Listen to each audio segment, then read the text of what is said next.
All right, welcome back to another edition of the Katz podcast. I'm Oren Glickman alongside Jack Terrell. A lot to digest since we were last on the air. Why you play two Skyline games, went 1-for-2, a win over Purchase, but a loss over Farmingdale. We would love to get the Godfather's perspective on both those games. Coach, good to have you on again. Your thoughts on both the Farmingdale loss, the Purchase win, what went wrong and what went right last night? Well, first of all, thanks. And thanks everybody for listening.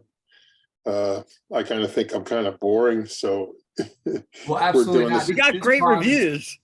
Rave reviews from only like from coaches, from young folk like our age that are like coaching middle school at SIR or coaching here at this program, like actual people who want to learn basketball, who are interested in the intricacies of the game. That's what this is for. That's why we love having someone having a podcast with someone with your resume and acumen that's out there and available for young, Jewish coaches to learn. It's so valuable.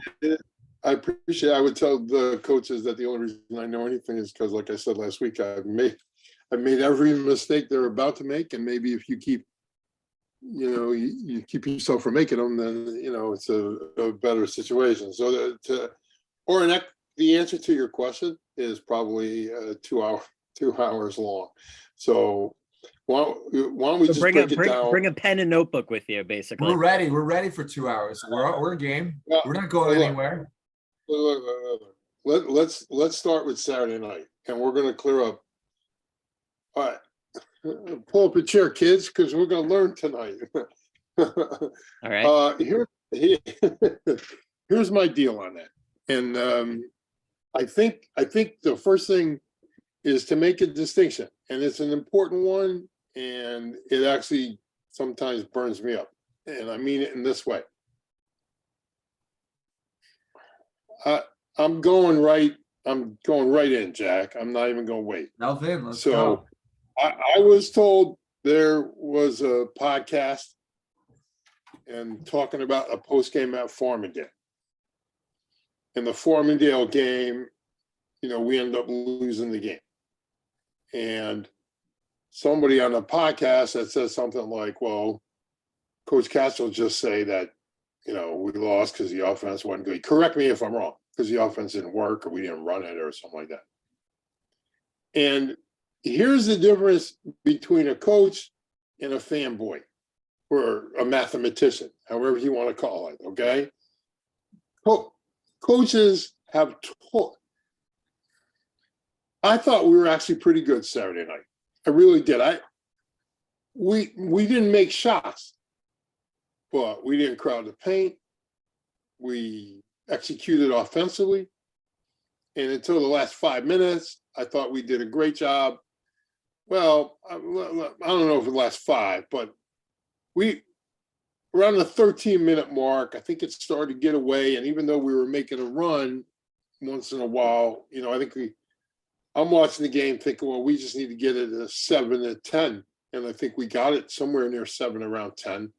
And then we made a couple of mistakes and it turned back to 13 or whatever. And then we cut it again. We were in the game. There was a 5-point swing at one point where Zevi missed the 3 to cut it to within maybe a 1-score game, and then Farmingdale went the other way and then pounded them. Right. And then so what happens in a situation like that, you're never going to, there are no 13-point shots.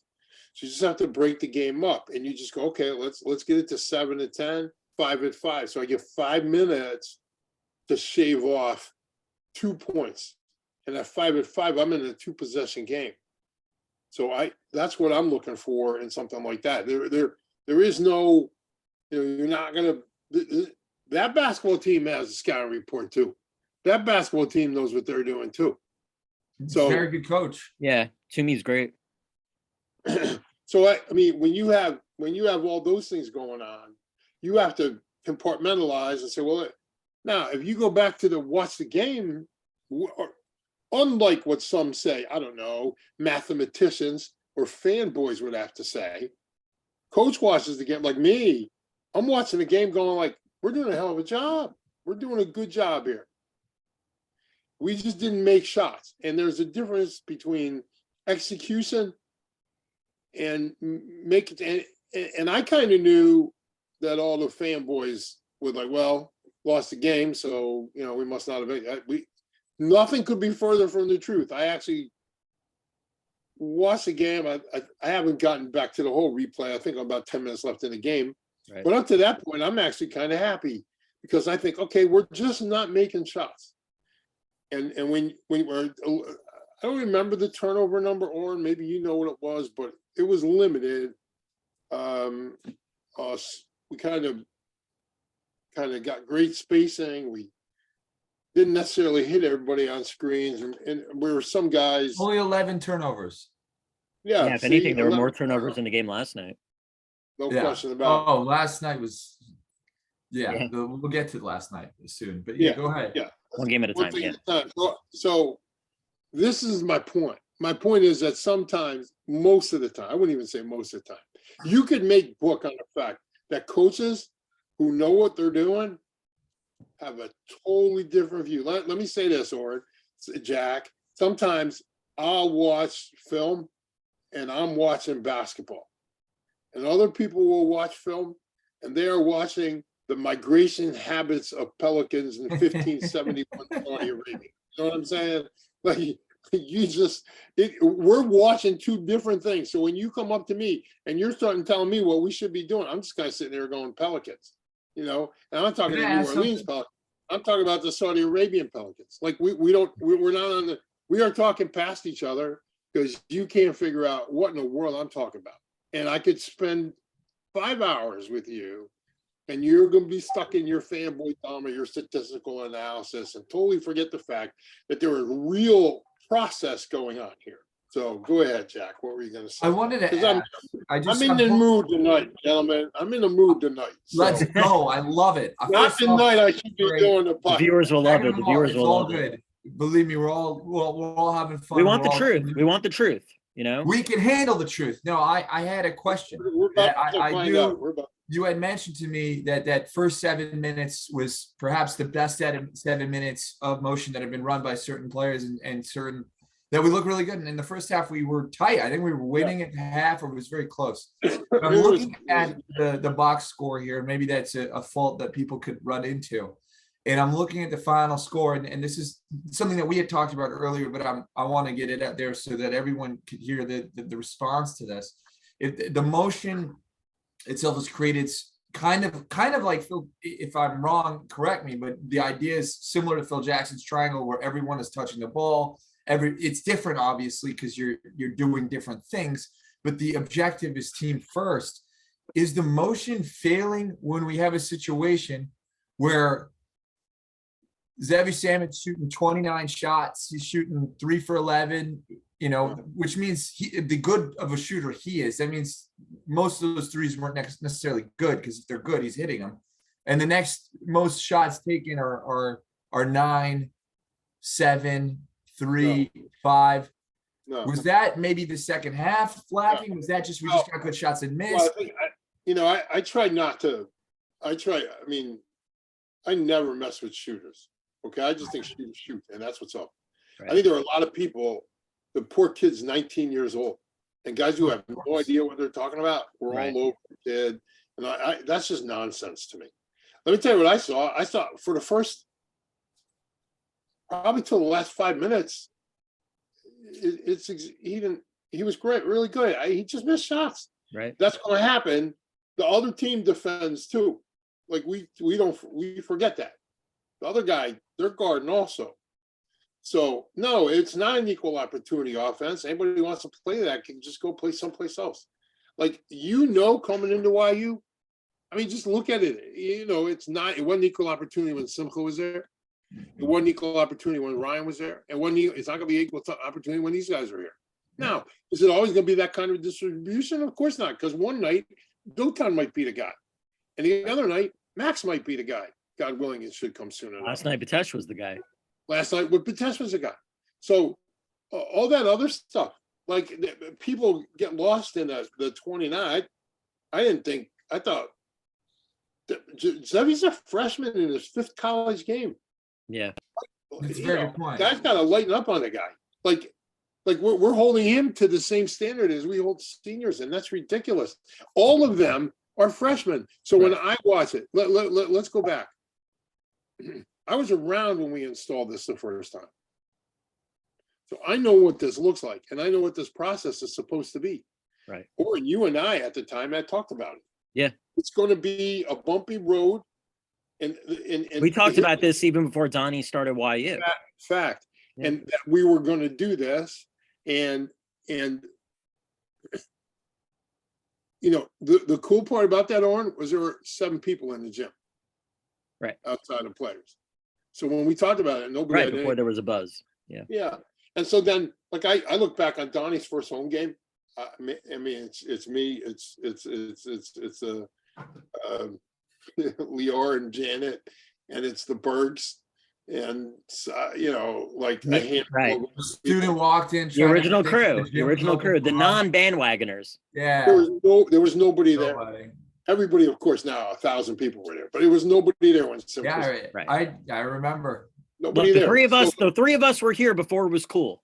That's right. I can't say I'm on the level of you guys in terms of being a fan. I was a player though at a time when nobody was going to the gym. That's right. And nobody was going to the game. And we had 100 years of evidence to prove that it wasn't worth your time to come to the game. No, that 100%. We had to change that.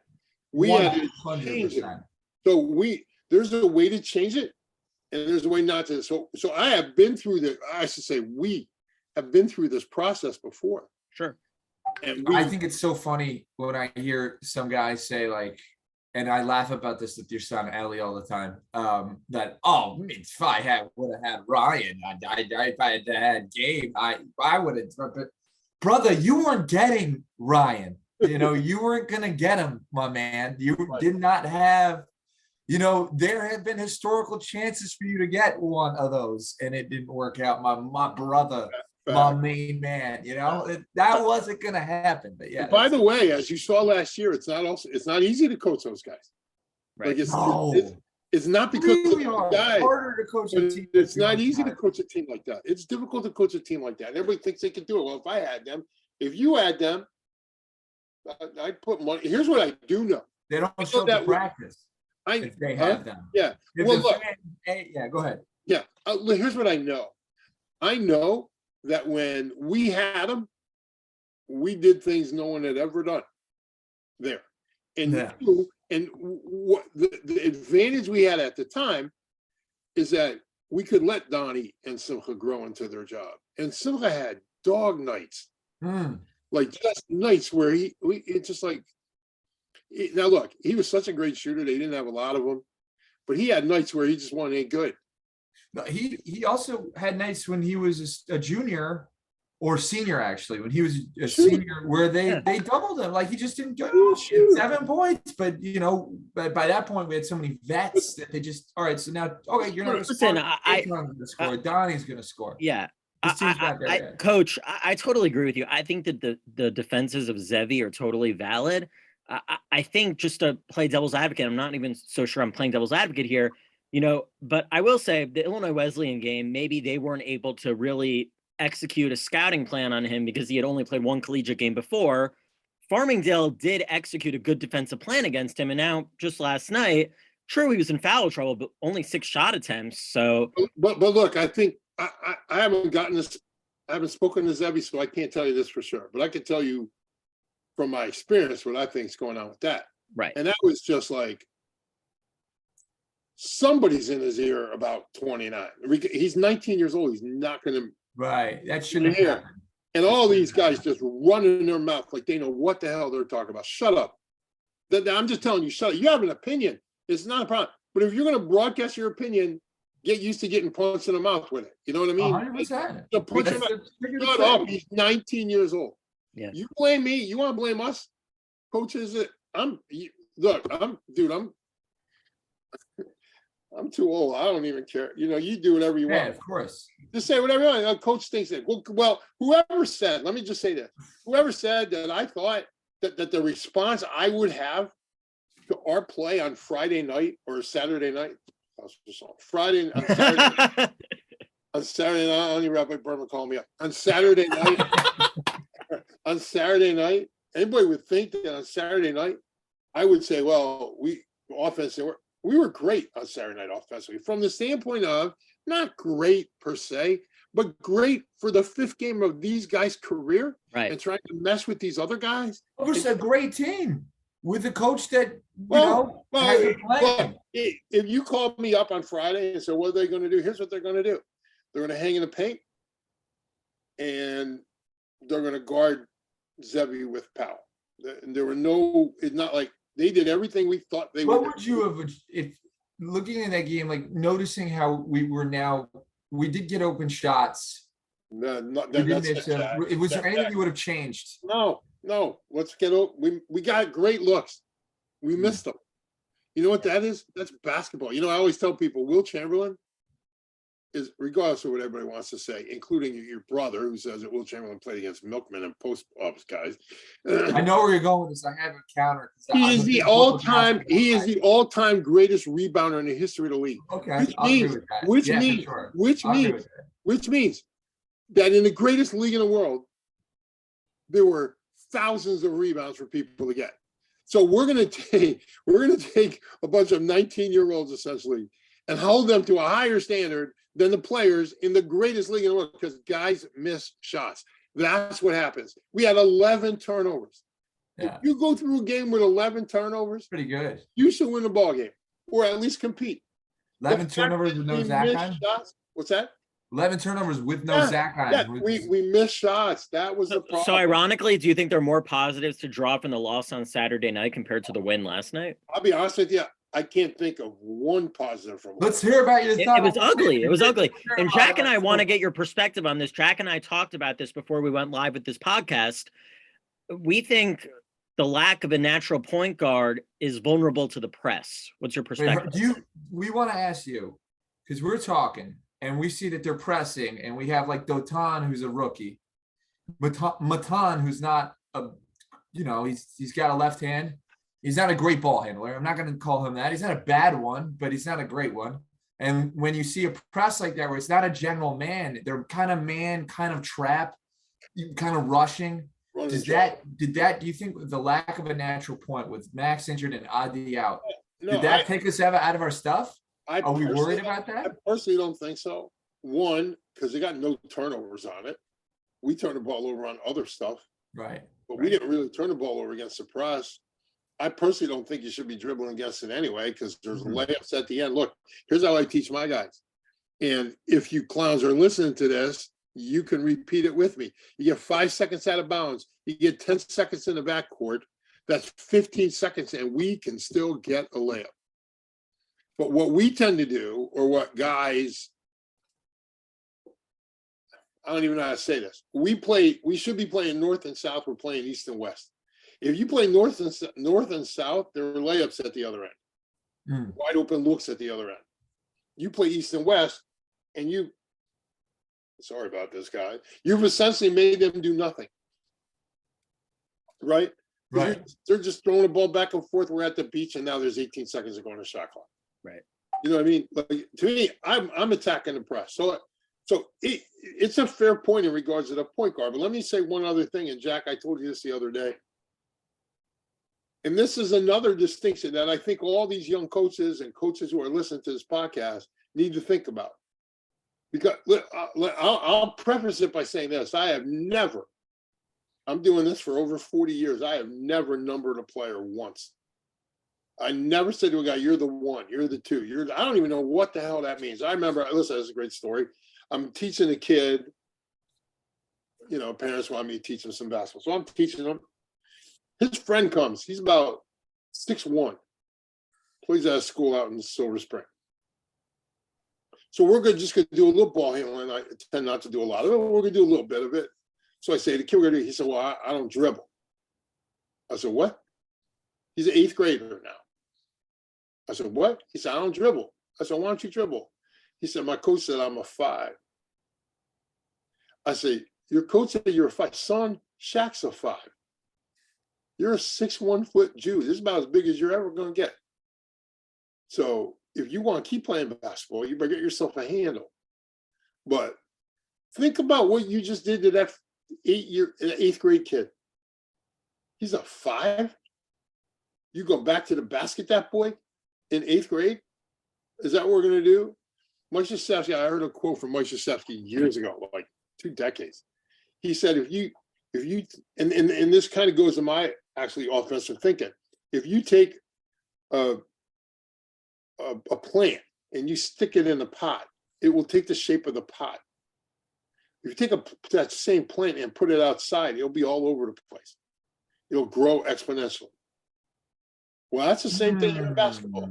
You tell a kid who's in 8th grade, you are a 5. He's a 5. And he's going to play like he's a 5. And he's going to stink by the time he's 17 years old. Right. Because he's a 6'1" 5. You know where we do that? There are leagues that we know about that do that to kids today. Yeah. Because I go 1, 2, 3, 4. You know what? You know what I never did? I never did that once. So I start by saying that, okay? I never did that. Still haven't, even on inbounds plays, or I haven't run a straight. This is truth. I haven't run an inbounds play in 3 decades, at least. Not once. I take our motion and we invert it. That's all we do. From under the basket. Yeah, it's not complicated. Just pretend you're at the point. It's just not complicated. Why would I have to do anything? And what I'd like to do, let's address this, and then I'll ask you guys to bring me back to where I was going. No problem. I'll get lost in the thought, but and I'm not even sure, not even sure where I was going. Oh yeah, remind me, it's about bringing the ball up the floor. So I'll get there in a minute. Well, then preventing us from getting into our offense, perhaps. Yeah. So let me, you have, if you coach like a minor league or a bitty league team, we're going to run this inbounds play. So here's what guys always do, and it's always blown my mind. The 3 is going to take it out, or the 4 is going to take it out. So the 3 takes it out. The 4 screens for the 5, and the 1 screens for the 2. Okay? Right? Sound about right? Mm-hmm. Yeah. I've never understood why the 5 didn't screen for the 1 and a 4 didn't screen for the 2. Because if you want to make that switch on that screen, then I'm going to make you make a big little switch. Right. But if the 4 screens for the 5, we did nothing. You did nothing, right? Now you just 1 have screen for the 2, you do nothing. 1 screen for the 3, you did nothing. Right. That's why I never number anybody. But whenever we screen, we're, in an inbound situation, we don't really care. It's natural to our guys now. But we're trying to get, if you want to switch, we're going to switch into a mismatch. And if you want to switch into the, but nobody thinks basketball that way. Well, the book said to have the 4 screen for the 5, and then the 5 slips over, screens for the 2, who's coming off. That's a really good point. I'm going to steal that. I'm going to steal it as much as you want, but think about how many times you did it when you were coaching bitty ball, Jack.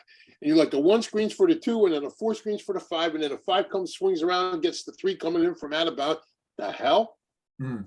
Dude, just invert, just have the bigs and the littles. I remember when I was coaching in college, I was coaching at Goucher, and coach was putting in this inbounds play. I'm like, Coach, why are we doing that? Why do we have the 6'6" screen for the 6'8"?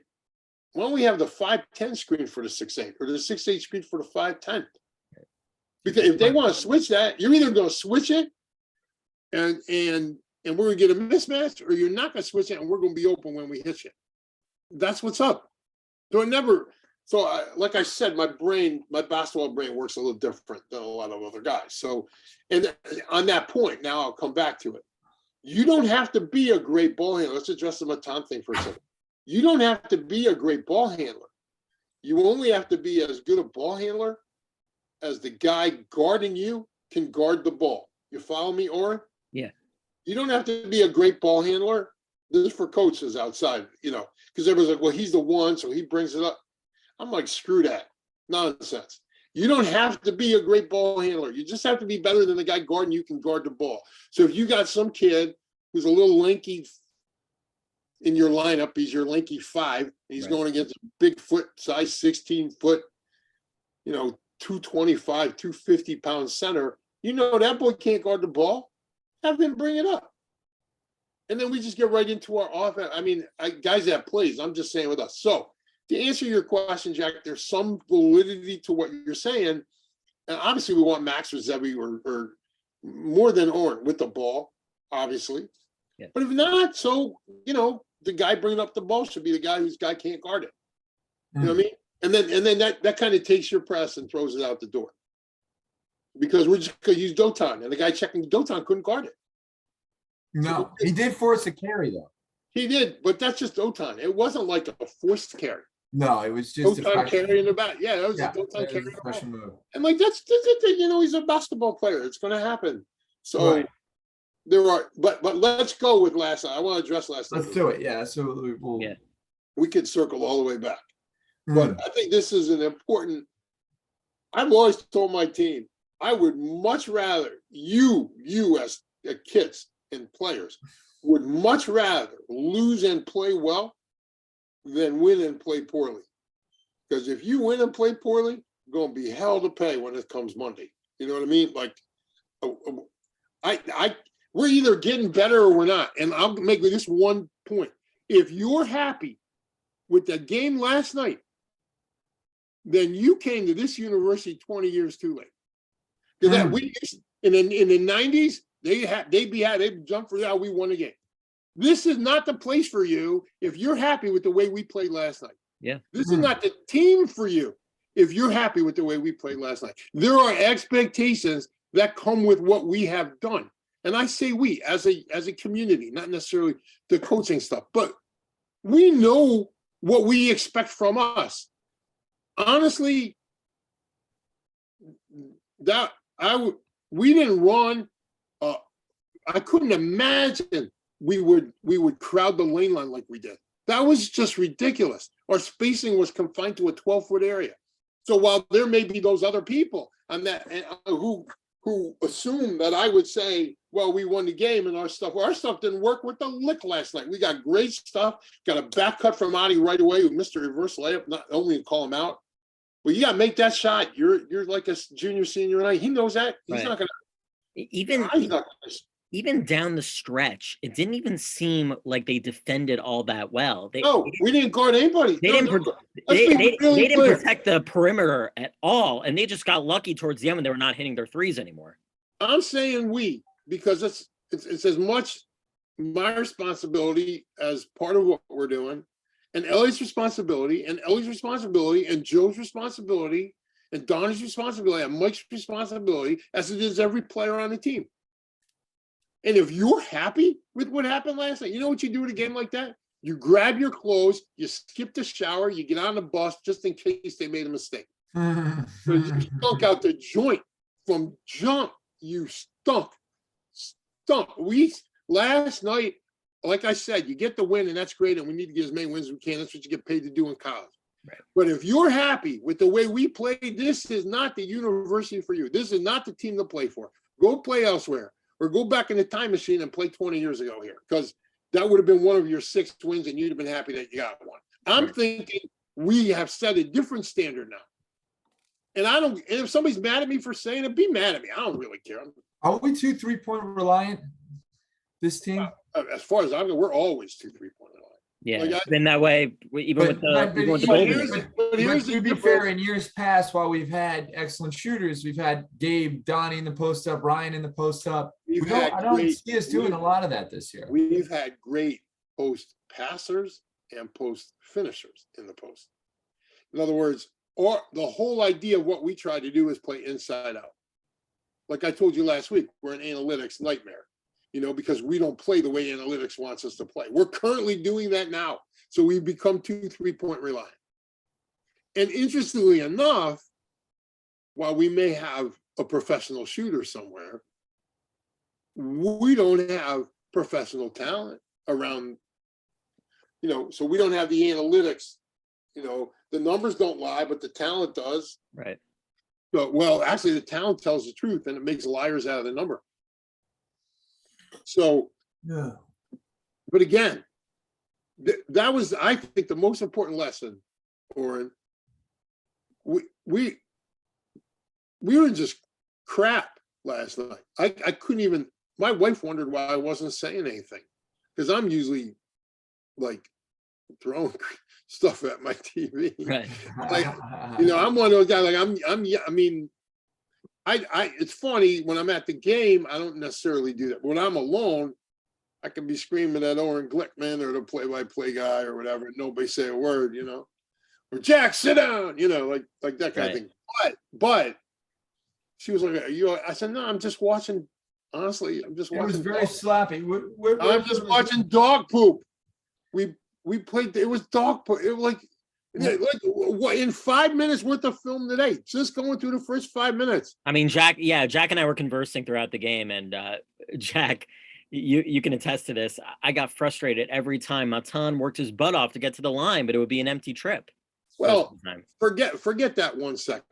I mean, that's just you either make shots or you don't. You know what I mean? Like that's what's up with that. But if you're whoever, though, we're all hugging the lane line, which means you taking your spacing that's supposed to be 15, 18 feet apart, and you've turned it into a 12-foot phone booth and said, hey, we're going to get back cuts off this. Are you outside your mind? Oh, I hear what you're saying. These are very excellent points. We get any curls last night? We get any curls last night? No, we got no. Well, early, maybe one. Maybe we got stuff on a couple back screens actually by Zebi where we got some good stuff off. Right, a couple. But we did it inside a phone booth because whenever we make that back, when you start the offense, you're setting your guys how far up. We want to be outside the 3. We want to start everything outside the 3. Now, it wasn't always like that. I mean, it's kind of turned into that in the 21st century. And I always did it that way because I wanted room, because who we are, we're not the best ball handler. We're not just going to shake you off the dribble. It's just not the way we are. So we have to beat you here. We can't necessarily beat you here. We beat you here. That's what I mean. It's what I said last week. If you want to run that same nonsense that other team is running and the rest of the country is running, be prepared to get beat at some point. Right.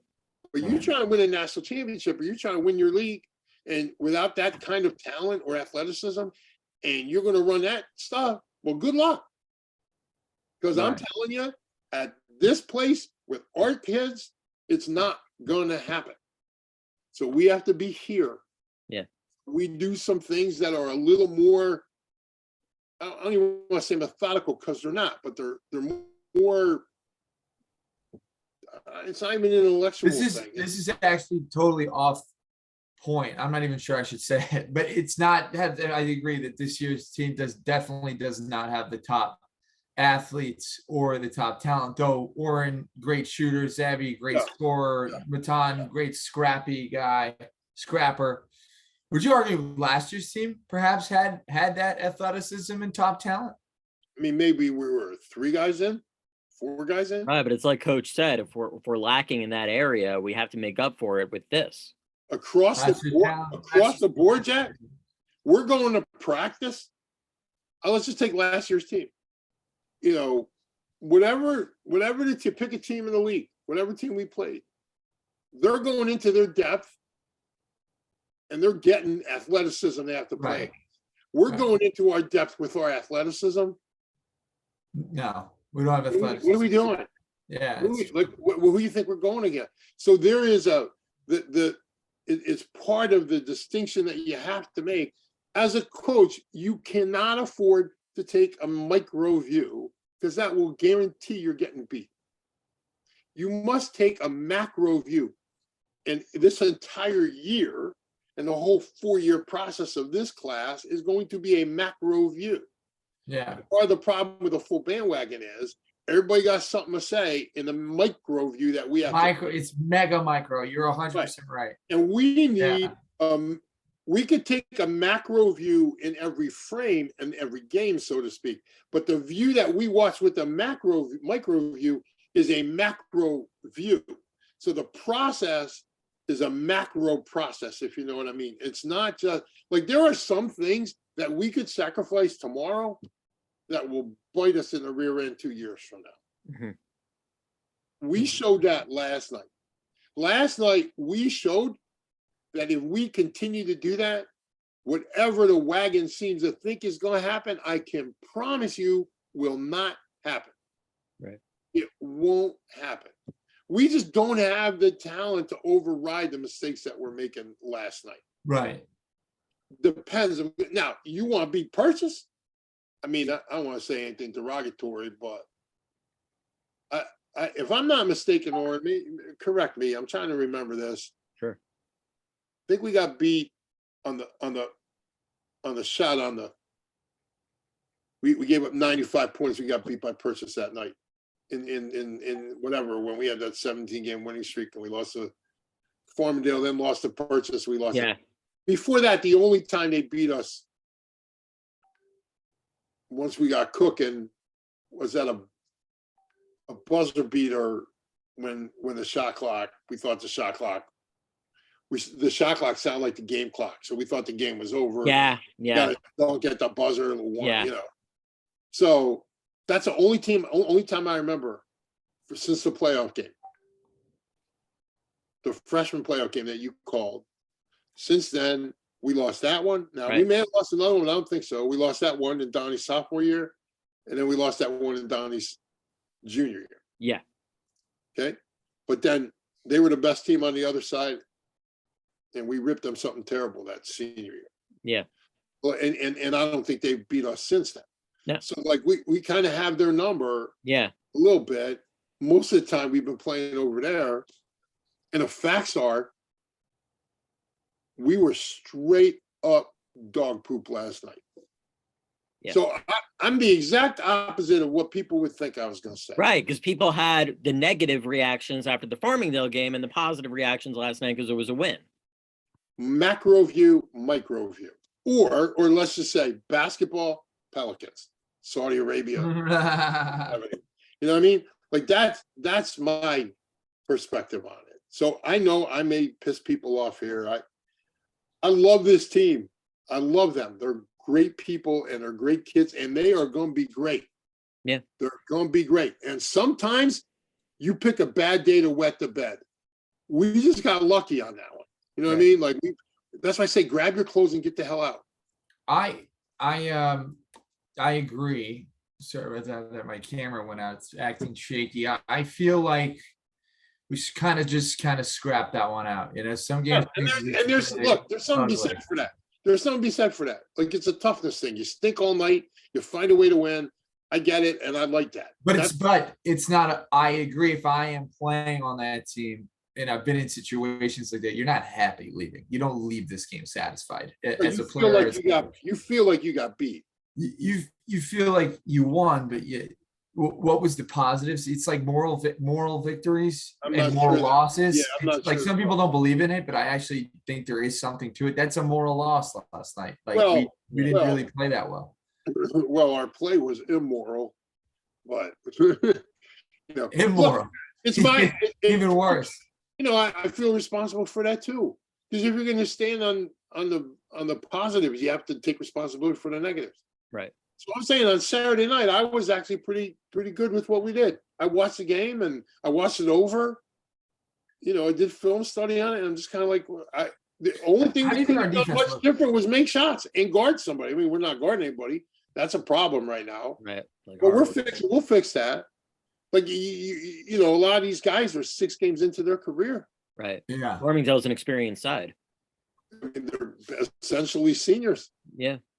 So as we transition now into the mixture of Skyline competition and non-conference games, but against solid Division III programs where you still want to give it your all, how do you feel Elliott approaches it with the rotation each game?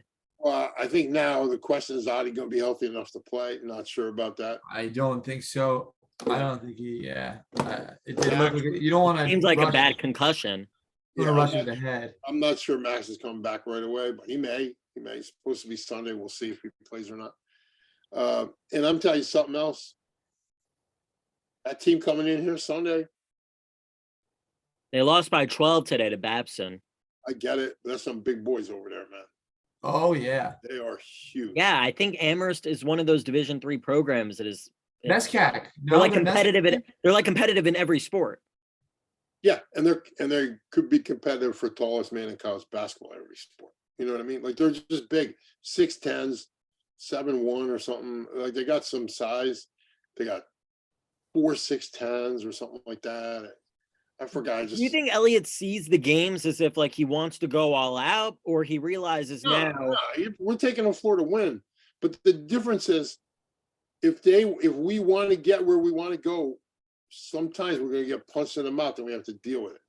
Like Right. people don't remember this. Jack, you might. We could not get them, by the way, to answer our call. Like Elliot had said to me, like, how do we become like competitive nationally? I said, we gotta get punched in the mouth. You gotta get pants pulled down in public and get your ass beat. Right. You gotta be willing to play them. It's not just going to Connecticut college. You gotta jack that schedule up. Right. You know, so I remember it. Yeah, I remember he started booking Williams. We got Williams, exactly. Williams, and that was a different. Brian's freshman year, we played Williams. I played Williams. They were dunking. Mike Berg got dunked on. It was but that's how you're going to have to do it. And right. It's not going to be pretty. Well, so I think it goes back. Yeah, I think it goes back to the haters. You know, the people who we don't like. You know, the bandwagoners. You know, thinking like, you know, our ticket into the tournament right now, you know, because you already lost the Illinois Wesleyan St. Joe's game. So our ticket into the tournament is the Skyline games. Forget all about these non-conference games. Play the reserves. Well, that's stupid. I'm not even going to have the Godfather like give credence to that comment. To just play the reserves in a game, you always play to win. What? Yeah, absolutely. That's dumb. But here's the thing on the Williams thing. I remember whatever. Karkovich, I forgot his name, something of Vitch. Big 6'10". And I remember him flying out. Mike Ione had like a shot fake, kicked it to Donnie in the corner. It's like a thing I always used to show kids if you want to play college basketball. Donnie catches, and I mean it's out his hand, and there's 5 on a shot when he shoots it, and there's 5 on a shot when he catches it, and 5 on a shot when he releases it, which means it's out in a half second. And here comes 6'10". I mean, he is right in your junk. So you got to get it. You think you can play college basketball? You got to be able to do that. Right. And what went in, we took the lead 21-20, and I think that's the last time we had the lead. No, but I'm saying we were competitive for the first 12 minutes of the game. Right. Hey, listen, and then we were in the game a little bit. We were just learning how to lose and win at the same time, if you know what I mean. Also, and also these non-conference games, they're going to make you better in Skyline play. No question about it. I don't listen to none of that. The reason we have a competitive schedule now is because we had a competitive schedule when we couldn't play it. You follow me? Yeah. The reason teams will play us now is because we went through that. Here's how you do it. I've been there. I know how to do it. Got embarrassed in public. And you get beat, and then you have a long memory. I remember when you came in here, lit us up a little bit like it was Christmas, you know? Like, we're going to return this favor one day. And then you go out to Williams and beat them, 2 years later. Because college basketball is cyclical. You get classes, then the classes graduate. And then, not as much in Division I anymore. But in Division III, you get classes, and the classes graduate. And then new classes come in. So if you're on a senior freshman, if you got freshmen when they got seniors, like we currently have with Farmingdale, it's going to be this kind of year for you. You're going to go up and down. It's just the way it is. Yeah. They may not, because they have seniors. They may run the table. Who knows? But we're looking forward to playing them again in February. Yeah. We'll show up. We're not going to leave the bus in Washington Heights. We're going to be there.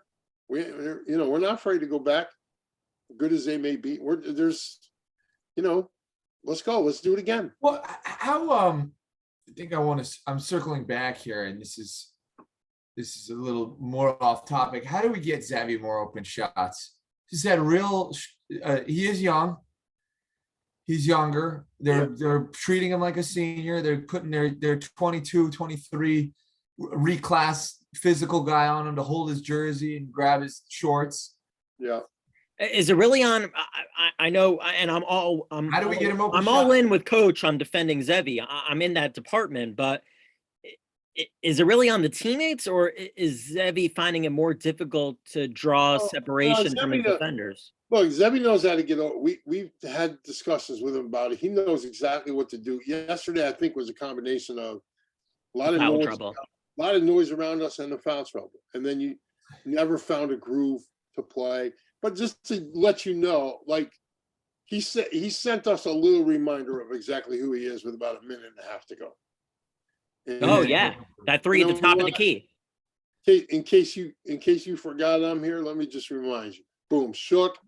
Guy kind of jumped at it. So he knows exactly how to get open. Jack, here's my deal on that. And it's really simple. And it's what mathematicians don't understand. Okay. It's if we don't execute, we ain't going to get them shots. If we execute, we're going to get 29, 30, 45 of them. Yeah, there you go. That's what's up. It's all about execution. Look, because when you're crowding a lane line, the only thing you got is a fade. You want to talk about relying on a three. All you're going to do is run pops. And that's all you're going to do. You're never going to basket cut. You're never going to get the only reason we got the free throw line is with time. What? I mean, well, let me say this. I can say because it wasn't a very well officiated game. No. They lost control. And so those kind of games, you're just free throws are going to be shot. Yeah, and they didn't let them play at all. So what we try to do, as I've told you before, we want to make more free throws than our opponents shoot on the year and every night. And we also want to keep turnovers to a minimum. I mean, you have 11 turnovers. What did we have last night? 23? We had, we had, that's really good on top of your head that you had compared to Farmingdale. I have it in front of me. Look, coach is right, I think. 23, exactly. No, that's exactly right. 18 assists? We had 19 assists, 23. It's a terrible ratio. I'm in that neighborhood, but here's the deal. I think we had 20 like right away in the second half. So we did a better job taking care of the basketball. And wait, Farmingdale, we had 21 assists, 11 turnovers, 2-to-1 ratio. Very also, I think there was a huge momentum shift with that Dotom buzzer beating three before the half. Possible, but then we came out. And we were only in that game. Let me tell you something that nobody knows. Okay, I guarantee you, I may be the only one who said it. I said it at the time, and I got an acknowledgement from it with Elliot after the game, and especially today after you watch film.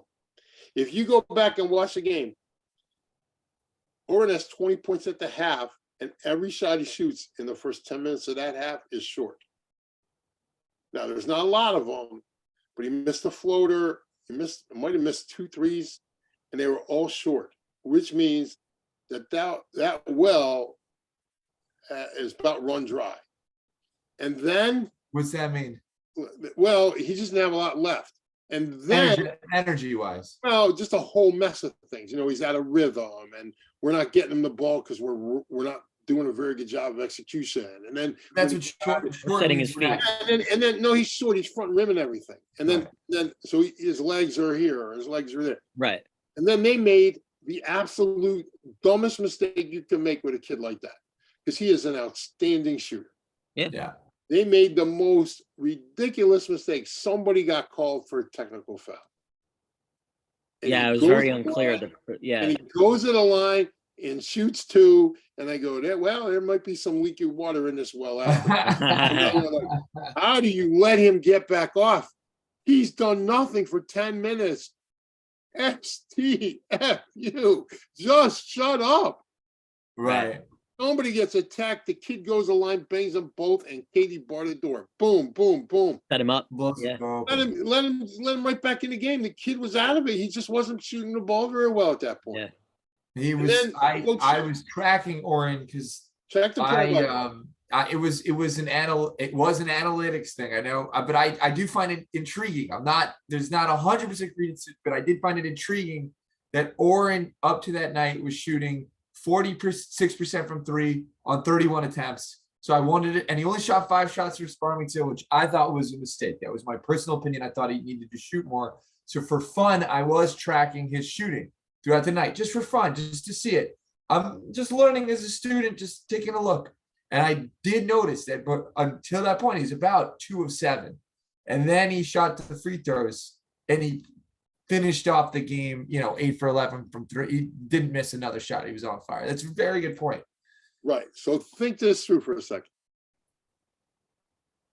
It's not necessarily those 5 shots against Farmingdale. How do I say this? It's not like we didn't get him the ball. It's did we all do enough to get him the ball, including Oren? Right. Oh, yeah, he wasn't setting screens. Oren knows how to get. No, he wasn't setting screens. Well, he knows how to get call open him out here. He's a big boy. He's not going to He get knows how to get open in this offense. Yeah. Like, yeah, what you think they're going to leave you alone now? You think because you make some shots, they're going to leave you alone? No, you make shots.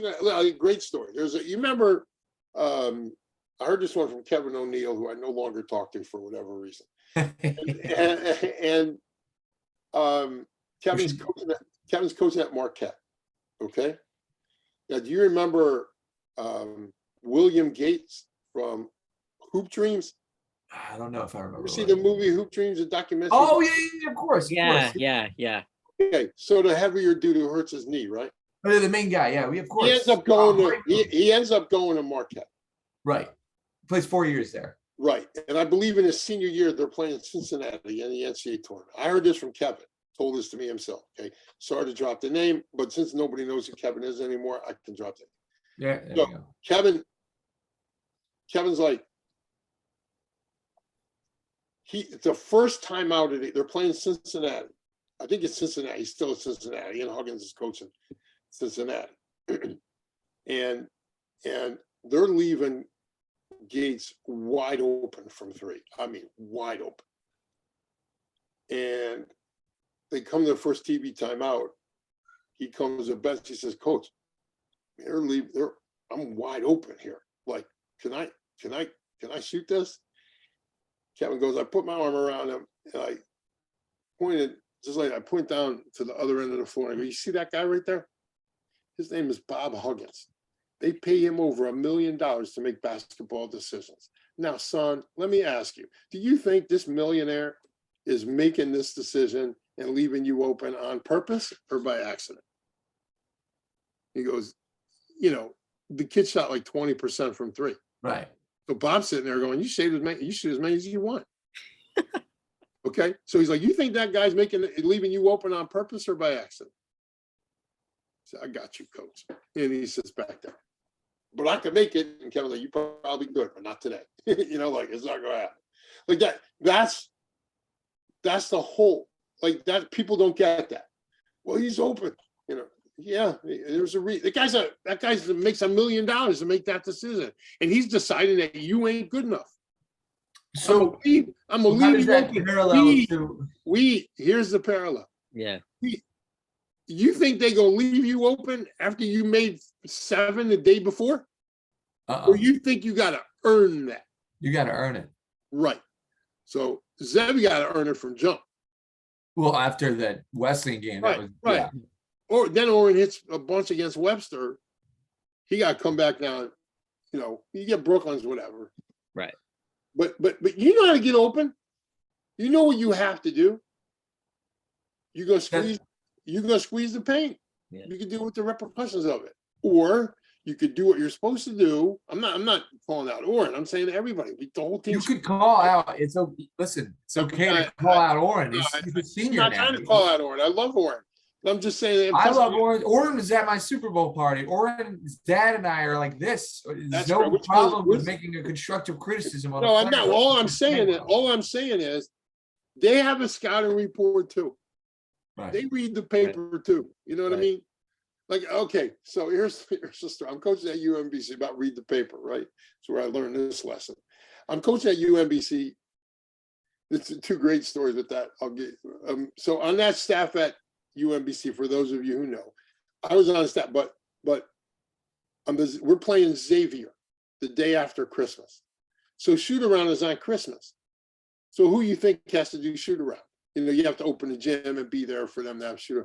Well, they let the Jewish guy do it. So everybody went home for Christmas and I'm alone. And it's Pete Gillen, Bobby Gonzalez, Louis Orr, and Skip Prosser. If you know anything about coaching, that's like Skip and Skip Oversholm, just such a great guy. And he coached here at Loyola in Baltimore. I became good friends with him. And then, so I had to take Pete Killen to the training room. Now, Xavier's a Jesuit university, right? So at UMBC, we're a state school. So we walk, Right. so I take him to the training room, and we have, those big Gatorade things where they have 1,000 Gatorades in there and on wheels and stuff like that. You know what I'm talking about? Well, we got a whole bundle of them, but inside, instead of Gatorade, in the training room, we have condoms. It's an entire, sorry guys, it's an entire Gatorade thing of condoms. And I tell Pete, while you're in town, if your kids, it would take me, boy, the Jesuits would love this. He's like, this one, we do not have this back in Cincinnati. He's like, we don't do these. So anyway, so I have to do that. So the next day we're playing them. And the guy reffing the game is a childhood friend and teammate of our head coach, very famous referee in the ACC named Donnie Gray. So Donnie's doing our game. So we're in the coaches meeting before the game. And my boss goes, "We're in for a good night tonight, guys." I said, "Why is that, Hawk?" And he goes, "Because Donnie's doing a game." Oh, I didn't know Donnie's doing a game. Okay. Donnie's going to take care of us. Okay. Whatever you say. It's Brian Grant. Y'all remember Brian Grant? Yeah, of course. Okay, Brian Grant. All-Star Lakers. Yeah, Brian Grant's playing for Xavier, okay? And I mean, we're down maybe 30. And I look at, Hawk's walking by and I go, "Hey, Hawk, when's this Donnie thing going to happen?" Because it's minus 30 at this point. He's like, "Harold, come on." And then Brian Grant catches this alley-oop and does like this 360 flush backward, and they call him for a travel. And Hawk's like, "See, I told you." He's arrived. He's arrived. Hawk, we are 32 points late. We are minus 32. Like, I know you love him and everything, and he was your teammate, but Jiminy Christmas, should have sent him a memo. And he would always say to me, "Harold, coaches read the paper too. They know referees read the paper too. They know who's supposed to win." I said, "What are we doing here, Hawk? Then what? Like, why are we here?" Yeah. So that's what I'm always saying. Like other teams have a scouting report too. Yeah. They know Owen can shoot. Well, how do we shake that? They know Zebby can shoot. How do we shake that? They know Matan likes to do certain things. How do we shake that? They know what hands we like to, well, I'm not sure they all know, but they know, most of the teams know what we're doing. And you know what they usually say? They go, "Well, it's really hard to guard." That's what it's hard to guard. It's hard to replicate that in practice. It's easy to replicate in practice? Fill it in, Jack. What's the PNR? Huh? The PNR. Damn right. The ball screen. Sure. You know why? Because we see it every friggin' day. Well, yeah, I mean, and so else kind of stands. So now put it all together. We don't have those extra skills that other teams have. We don't have the depth of skill that every team. We're getting there. Okay. Right. We don't have the depth of skills that everybody has. We don't have the athleticism that everybody has, even though Ryan and, Ofek were there. We just, down the line, it wasn't all that athletic. We had good athletes, don't get me wrong, but it wasn't that. Right. It wasn't that. Like when Illinois Weston walked in last year and 1 to 15 were slam dunking and looked like all were 6'5". Yeah, there's something to that. But my response to that is, like I said last week, if they came in or spanked us after we did a hell of a job. No, we didn't play them well last year. I was corrected by Akiva Poppers. I have to make this correction. Akiva Poppers listened to the podcast and corrected me and said it was actually like 2.1 passes per possession. Well, that's a hell of a lot better than 1.5. Are you kidding me? Like, it's half a pass more? Really? I'm excited about that, Pop. Like, my point still stayed the same.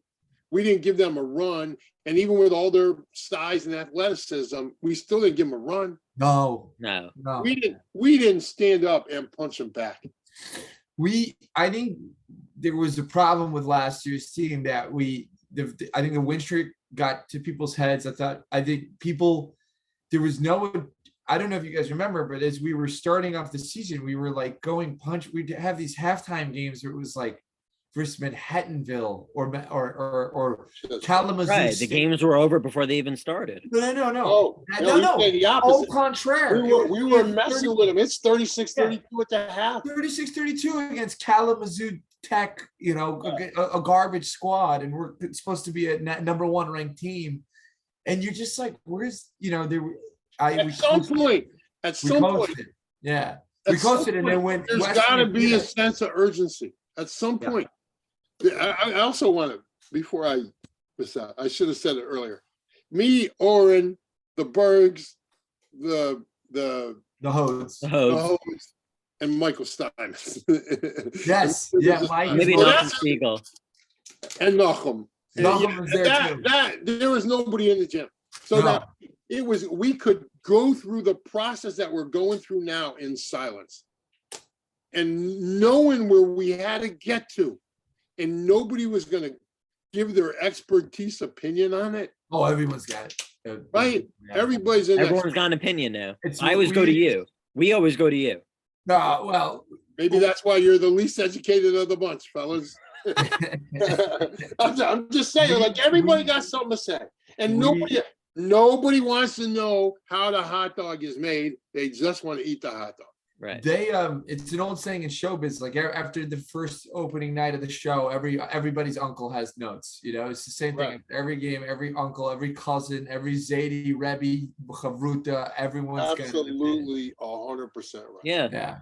As if be able to block I think we appreciate the fact that more people are invested. We love that. Yeah. But know who you are. Right. And know, in other words, I always tell my players this. I may have said it last week. So I think it's on the players to block it out more than it is on the fans to give. It is. Agreed. It is, but when you're a freshman, it's a lot harder. Like when you're a freshman and they want you as a guest on their show, or they want you to sign their autographs, or they want you to come to their bar mitzvah, it's a whole nother animal. A whole other ball game. You understand? So you can't even. I remember we are playing in the playoffs. We're in the middle of 29 in a row. And, I get there early because I drive in, drive home. So I want to relax. So my wife and I actually went to eat at grandma's or something. And if you remember, you had to get a ticket. Right. You had to have a ticket. Yeah. So, and those things sold out. It went on. I remember. They were done in 10 value. and 30 seconds. Okay. Yeah. So we're in a store. Grandma's eating lunch, and this young girl, she's probably 10, and her parents are sitting there. They're from Long Island. It's 4 p.m. Game time in 4 hours, and they're waiting for tickets. And they're like, "We're hoping we could get some tickets, even though it's sold out." So we talked to them a little bit about the team. They don't know who we are. And the girl goes, "I just want to see my favorite player." I said, "Well, who's your favorite player?" And then she goes, 33, Donnie Katz. Well, he's the cute one. I'm like, "You got to be kidding me." And she goes, "No, he's my favorite. I also like Simcha and Gabe and Ryan, but my favorite is Donnie." And so I'm like, "Well, let's see if we can rustle you up some seats." And we got him some seats from whatever. Yeah. We said, "Okay, well, Donnie's our son." Oh my God. So we love that part about it. Okay. There's another part about it. And the whole other part is this is a process. And what you don't understand about what you think you don't know. Like you think it's college basketball, the win's a win. Sometimes the win in that situation is the worst thing to happen to you. So you have to let everybody know. Again, I'll repeat it. If you're happy with what happened last night, you came to the wrong place. Right. You are in the wrong universe. Totally agree. You are 20 years behind the times. Right. Because this was acceptable back then. A win's a win. I think that you made an excellent point that I want to hammer on, that it's so hard. Can you imagine just take back to being 19 years old and a year out of yeshiva, 2 years out of high school, 1 year, 2 years out of your 19. He didn't have a senior season. Right.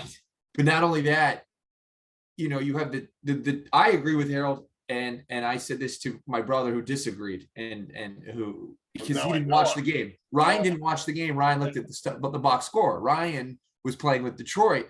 He calls me. He goes, "What the hell is this?" I said, "Ryan, I watched the game. Really, these were all good shots. Maybe at the very end, he jacked a few up because we needed to shoot." Dude, Right, like we're playing come from The behind. problem with the fan base and being 19 and what all our freshmen need to learn to do is to block it all out. The only opinion that matters, mine doesn't mean squat, Orange doesn't mean squat, Godfather's does. He has some attachment, but at the end of the day, really, the only opinion that matters should be Coach Steinmetz and what Yeah, he's sure. told to do. You Sure. got it. Everything else is crap. Look, at the end of the day, I don't think he's giving it a thought. He's not on social media, first of all, which is to his benefit. Beautiful. And Yes, but it might. You're telling me there's Ram and the Chavrusas and the people who talk to him as he's walking to Grandma's Pizza after Mincha at Gluck. You're telling me he's not hearing anything. Maybe he's not. possible. It's And possible. if he's not, great.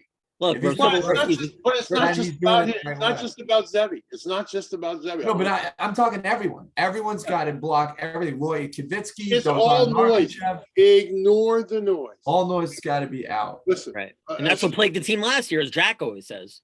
All the team last year ate noise. It got right to the heads. This guy thought he was better than that guy. That guy got better than this guy. This guy was at this Shabbos meal and thought he was this, and the New York Times is on the bus with the team. And the team the year prior was like, no, you're taking your own thing, as Harold said last week. Ignore the noise. That's the lesson. the noise, well, excuse me for a second. When it's interesting because I don't think people understand the work it takes.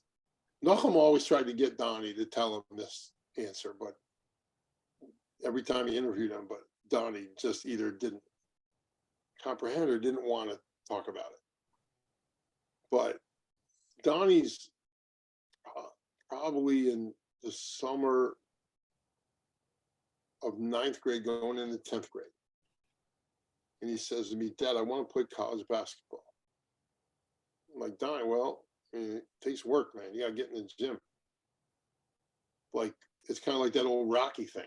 For a 45-minute fight, you have to be there 45,000 minutes to train and to do what.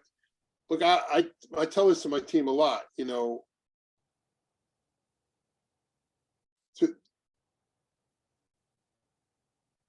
to play when the lights are on, you got to do the work when the lights are off.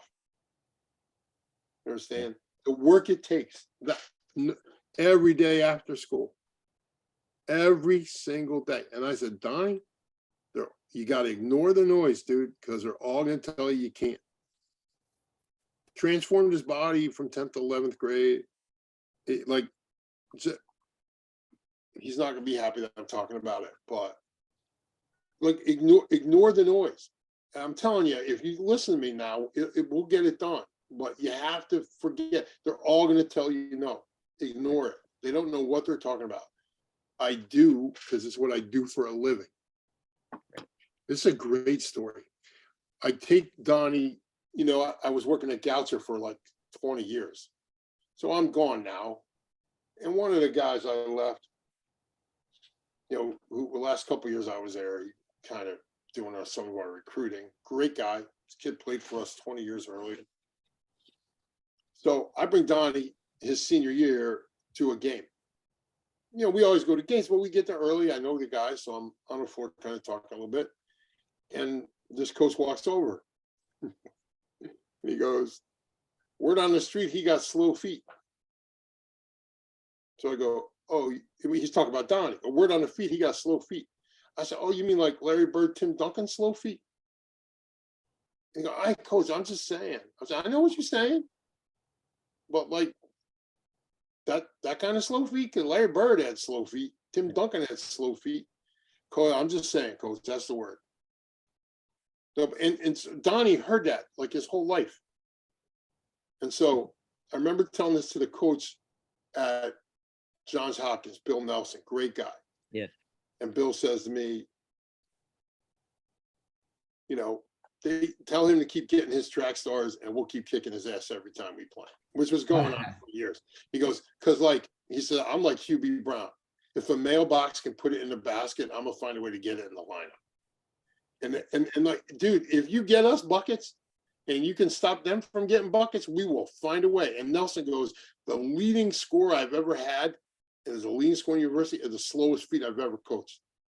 He's also the best rebounder I've ever coached, the best passer I've ever coached, and the best scorer I've ever coached. And I would say he coached Andy Enfield, the famous Andy Enfield, coaching over Gold Coast or USC right now, and it wasn't Andy. Understand? Ignore the noise because everybody's going to tell you no. Just like I guarantee you, Ryan has a similar story. Ryan got kicked off as the number one AAU team for guys that are no longer playing basketball, that are done because he was too skinny. He was white. He couldn't jump. He was too skinny. Then he look at his older brother who had filled out and go, well, he could fill out. They just looked at him. They said he was too skinny. He got booted off his AAU one team, got moved to the second team. And this is where Ryan comes out. It's actually a fun story also, but it's a alleged part. So guys who go on to have successful, incredible careers like Donnie and Ryan, this is for the kids out there. It's just a second example of blocking out a noise, but an example of this is when Ryan got his first scholarship offer. He would say the story probably better than me, but he gets kicked off the first team for another guy who could run, jump, slam, whatever, shoot it. Or the dad is a major donor and is another shooter. And what are you going to do? Right. He gets put the second team. The first team, they enter this tournament in Las Vegas, and the first team's getting embarrassed by everyone. And they send him home and they say, we're just going to play. And they have a game against Damian Lillard Elite, which is the top program. They send the top team home. We're going to play the second team. We're throwing the game. So this way we have plausible deniability. We can say, oh, our second team gets beat. And the coach says to him, like before the game, he said, it's just basketball. It's like, go out there and play. Everyone's counted you guys out. Like, no one thinks you guys could win this. You have nothing to lose. And that was a game Ryan he got the West Point offer. He had like 32. He had a great game. And, all she wrote. That's a side point. This is a fun anecdote, but it's just to piggyback off what the Godfather had said. There's always going to be doubters. You got to block out the noise. Right. But it's just like there's doubters, there's jock sniffers too. And all the jock sniffers are around going, oh, you're the best. We got a few bad stories on jock sniffers. Yeah, those might be even worse for you than the doubters. Yeah. And so you have to ignore the noise. It goes both ways. Like you just have to, and what coaches have to do is we can't get caught, like we get as pissed off as everybody else watching the game, or, the difference is that we know how the food is made. Right. So we can't look at it the same way. We have to remind ourselves because we're spoiled rotten. I don't know what it is, Oren, you can count it up, or maybe it's like before this year, what was it, 79 out of 89 or something? It was like some stupid number like that. So like we're 82 and 10 or 12. Yeah. Like we have some idea what we're doing. Yeah. You know what I mean? And so everybody who thinks they know has no clue. And I don't care if you've done the school's t-shirts, you've done their analytics, you've done, I don't care who you think you are. You heard me. You don't know. You just don't know. You think you know because you're a mathematician. I don't ask you to do long division. I don't tell you, I don't correct your long division. Don't start telling me about that. I can't do long division. I can't do that. I can't do cosines. I already proved that in high school. Look, even as a matter of fact, ninth grade were the 4 hardest years of my life. But okay, that was funny. Guys just don't get it. Anyway, so you get it now? Yeah. Ninth grade were the 4 hardest years of my life. You get that, Oren? Yes. Okay, that's where I was going with that. All right, for all you who missed it, I explained it to you. All right. But I'm saying that is kind of my point. It's just, to me, I wouldn't say it's a chutzpah, but it's like, exactly who do you think you really are? Like, yeah. I don't come to your job and start telling you what to do. Why do you think you have the right to come to our job and start telling us what we need to do? And commenting on some 19-year-old who's just trying to figure this out. No, Like, definitely. we know where it's supposed to go, and it's really important for coaches to protect their players. Look, I announced the team for 4 years, and all those games that I called, I always made it about the players. It was never about me. I got to defend the mathematicians here. At the end of the day, what they're putting out there is just for entertainment. I get that. But listen, Jack, I get it. But don't tell people what I'm gonna say. Listen, I'm an expert at where my sentences are going. You understand? I know where my sentences are supposed to go. But you gonna turn around and assume that because we lost a game, I'm gonna blame it on what? Also, I get it's entertainment value. Shut up. Also, you're not just the Godfather. You're not just the Godfather. You're the Max Whisperer too. No, I'm not taking that. Whatever you do, whatever you want with that. But what I'm saying is, I know what I feel. You don't need to speak for me. People know where to find me. I speak for my damn self, which I'm doing tonight. I'm restrained tonight because I was in some kind of mood for the last 2 days. Like that, watching this last night. It's like, I know what we can be. And my simple question, I said to the guy at practice tonight, like, dude, is this the best you could play right now? Because if it isn't, I'm wrong. Because I know you're better than this now. Which guy? What kid who played for me? Whatever. Oh, kid who played for me. And I just go like, I know you're a better player than this. Are you telling me this is the best you could play? What do you think the kid's going to say? Of course it's not the best I could play. Okay, well then I wasn't wrong about you. Come out here, be the best player on the floor. And everybody, talking about how, like I get a lot of grief because I'm screaming and yelling and all that stuff. So we're playing someplace, and a former player of mine has a kid who used to play at whatever school it's at, and the parents are all up in arms about my behavior. I'm yelling and screaming, whatever. I'm just loud and intense. That's it. It's not. And so he says to the parents, I was the screamy, like I played for him.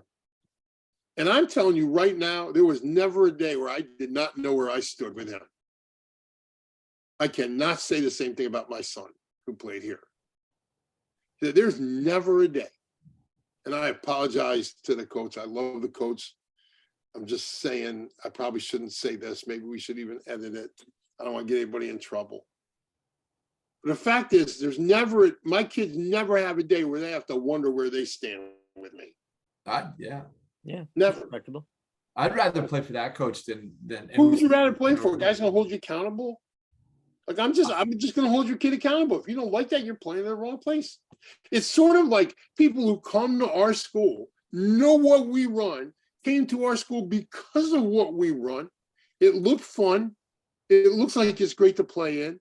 And then they come here and go, well, we should do this. What? Go play someplace. You know what you're getting into here. Ball screen? No, go back to where you came from. You don't run that offense here. We'll run it when we deem it appropriate.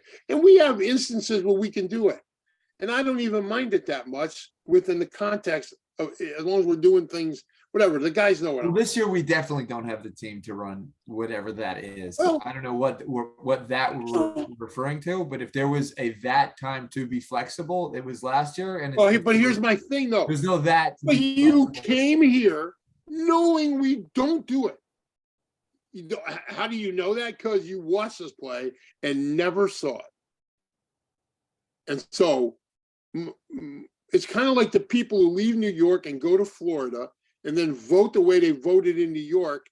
Right. They left New York because it was too tax burdensome and it was too litigious and it was too legislative. So they wanted some more freedom. So they go to Florida. Right. Where you get freedom. Then they go to Florida and they start voting like they're in New York. Right. They want some kind of Democrat, tax and spend liberal or something come over there like they have in New York. Be like, dude, you left that area. Now you want to turn this area down? Go help that.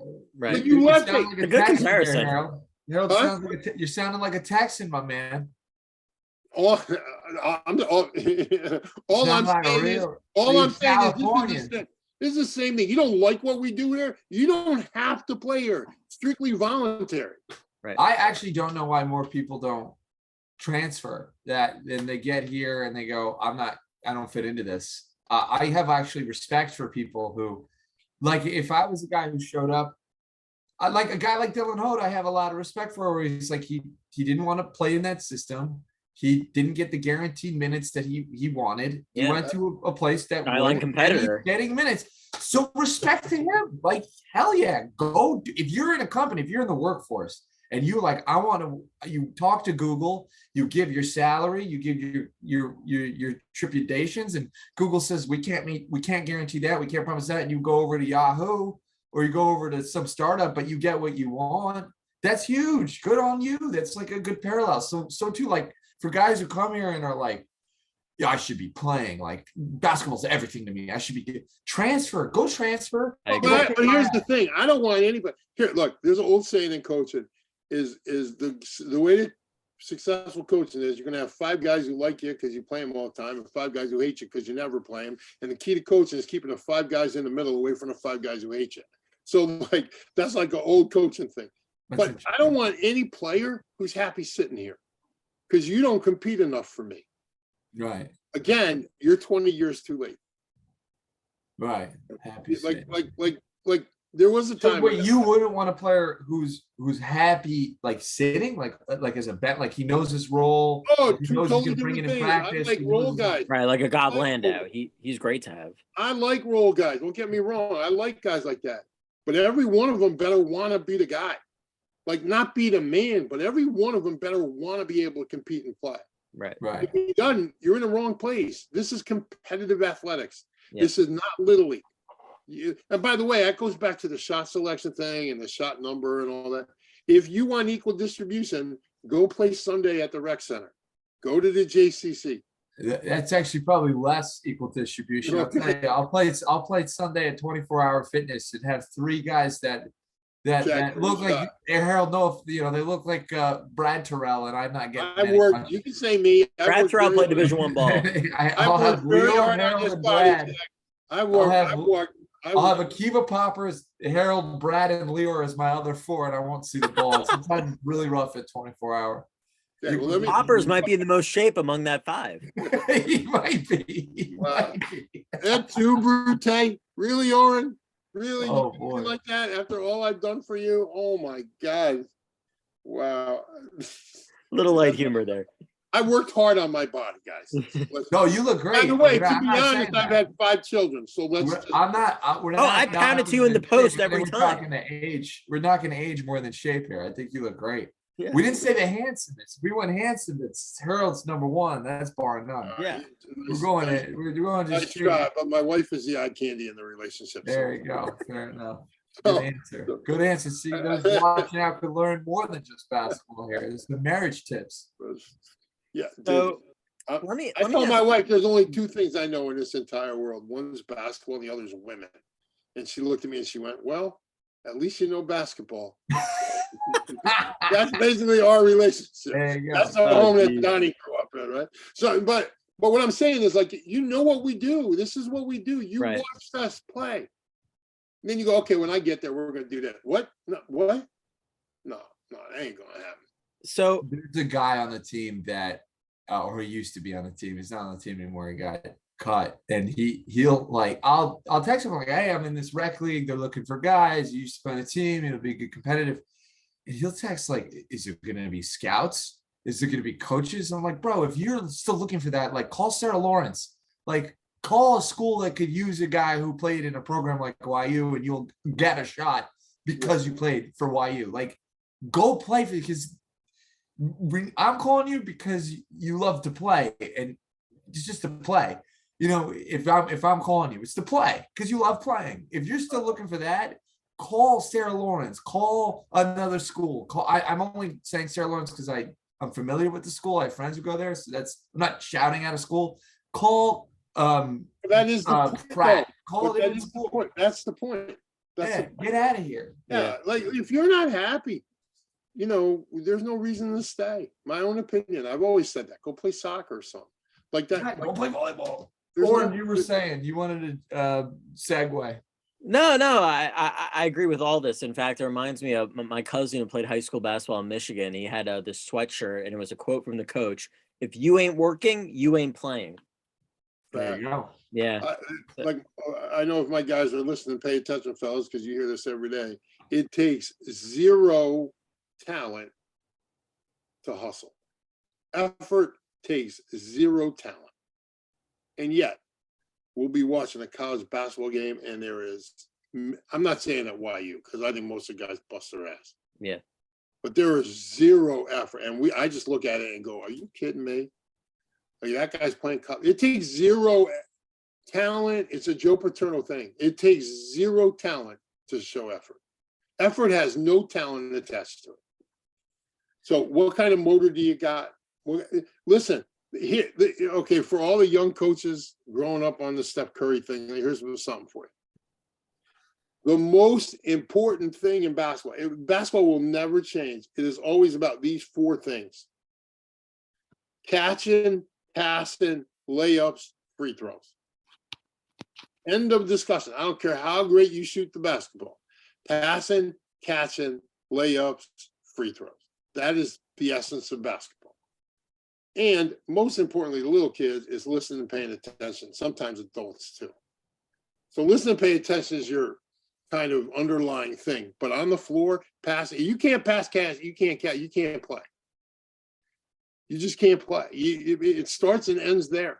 Passing, catching, layups, and free throws. You should make threes as you want in the gym.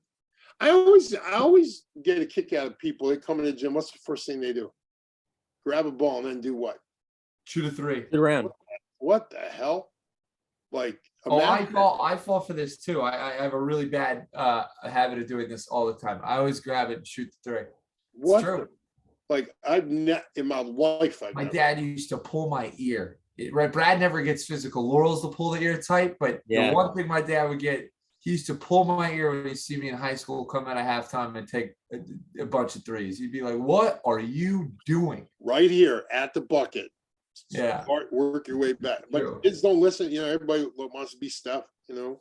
So it's almost like the combination. Well, I think it goes hand in hand. Analytics and the 3-point shot is kind of, to me, it's so here's where, and maybe we actually agree on this, and maybe we don't, but here's where I think that the analytics are helpful. Whereas I agree, you'll have situations where you have a player shooting more threes when he shouldn't be, right? That's a downfall. But I think an uptick, you'll take a look. An example would be, and I'm going to use it because it just happened, would be an Oren, could be a little tentative. And you look at his statistics and you look at, he shot 31 attempts, he's shooting 46%. Well, he just needs to shoot those. He just needs to shoot more threes, because if he shoots 10 threes, he's going to make 4. If he only shoots 7. Well, how many field goal attempts does he have? I mean, he's got a couple of jumpers, but what are you talking about? 41 attempts instead of 31? Like, he's maybe 10 shots. Shot, how many shots did he shoot last night? I think he was 10 to 15. He was 10 of 15. So he shot 10 more shots. I think that's where analytics could be good. I don't know if that's necessarily. What I'm telling you is he took 11 threes, so he took 4 shots inside of 3. So I'm saying he probably has like 10 or 12 of them on a year. 10 or 12 more, right? No, so yeah. No, 10 mid-range shots. We're at the party. You know, he's like, if he has 31 threes, he's probably shot 45 shots on the year. Right. I don't know why I lost you guys. Oh, yeah, Zoom. Am I close? I got to know if I'm close on that. But that's kind of the point. And I think, or you know what I'm talking about? Like that. That's where I think that and he knows how to get more shots. We're talking to him all the time about it. I'm saying the Steph. No, but I think that's where analytics in the 3-point boom could be useful. It's like, really, because I look at the guy and I go, boy, that guy can shoot. And I didn't need one analytical analysis to tell me. Well, that's a good point. I test your work. But what about? I think Roy should shoot more threes. Look, he's got a wanky form, but statistically, I'm a basketball coach now. My eyes have seen this stuff. Some kid just came up to me today, and like he was dribbling the ball. I said, "Coach, how many times do you think you heard this sound?" And he just dribbles it. He goes, in the hundreds of thousands? I go, nah, dude, I'm millions. I heard that little dribble. I heard that for 55 years. So like, how many dribbles do I think I've heard? Well over millions. Like, so my eyes, I know I don't need analytics to tell me what guy can do what. Right. You understand? Like that's the difference between me and another guy. Like, I'm not saying it's not good for a fan, as you say. The problem is when we let that dictate what we're doing. And that's why I guess that's why Shaq and Charles Barkley can't stand talking about it, because, excuse me, they know. Like there's like this. I don't mind analytics from the standpoint of it does help you with this or that. But like I have a shot chart, I still have it, from the Kentucky, Rick Pitino, Kentucky against Michigan Final Four. And Rick Pitino was really the first guy who started doing that. In other words, he was like, if we take 10 shots and if I make 3 of them and shoot 33%. So he's like, if I make 3, I have to make 4 out of 10, and I'm beating you by 2 points if you make 5 out of 10 from 2. Well, right. That's a great argument. Yeah. Except if I'm making 7 out of 10, which is what Michigan did to Kentucky. So, like, it works as long as you can hold me under 50%. But all you got to do is look up Grinnell, one of the teams in Division III that scores about 150 points a game. Grinnell they score historically. And they never win, brother. They never win. Is that true? Oh, they're never ranked. That's a good point. Never. I never see them with a rank. Because they can't guard their lunch. I mean, that's what's up. And what does the Grinnell game look like? It must be crazy. Well, in the past, we played teams like them. In the past, they just leave a guy at half court and just say, "We're going to play you 4 people back here on." Why? Because what's the thought? Get that thing up to 4, and we're going to jack to 3, and we're not going to get stops anyway. So we're just going to get up here and play that pace and stuff like that. Is it it's not always like that. Big program. Like they've had Jack Taylor. They've had some pretty, like Jack Taylor, he's in the G League right now. He's a pretty good player. I don't know. How many NCAA tournament games did he win in college? No, nothing. That's what I'm confused 150 about. points a night, and he didn't win a game in college. Like, win a league. Like there is a point where that stuff's gonna win you some games. Yeah. But at some point, you're gonna get against a guy who knows how to defend. Right. And knows how to stop your nonsense and just go, all right, go ahead and do what you want to do.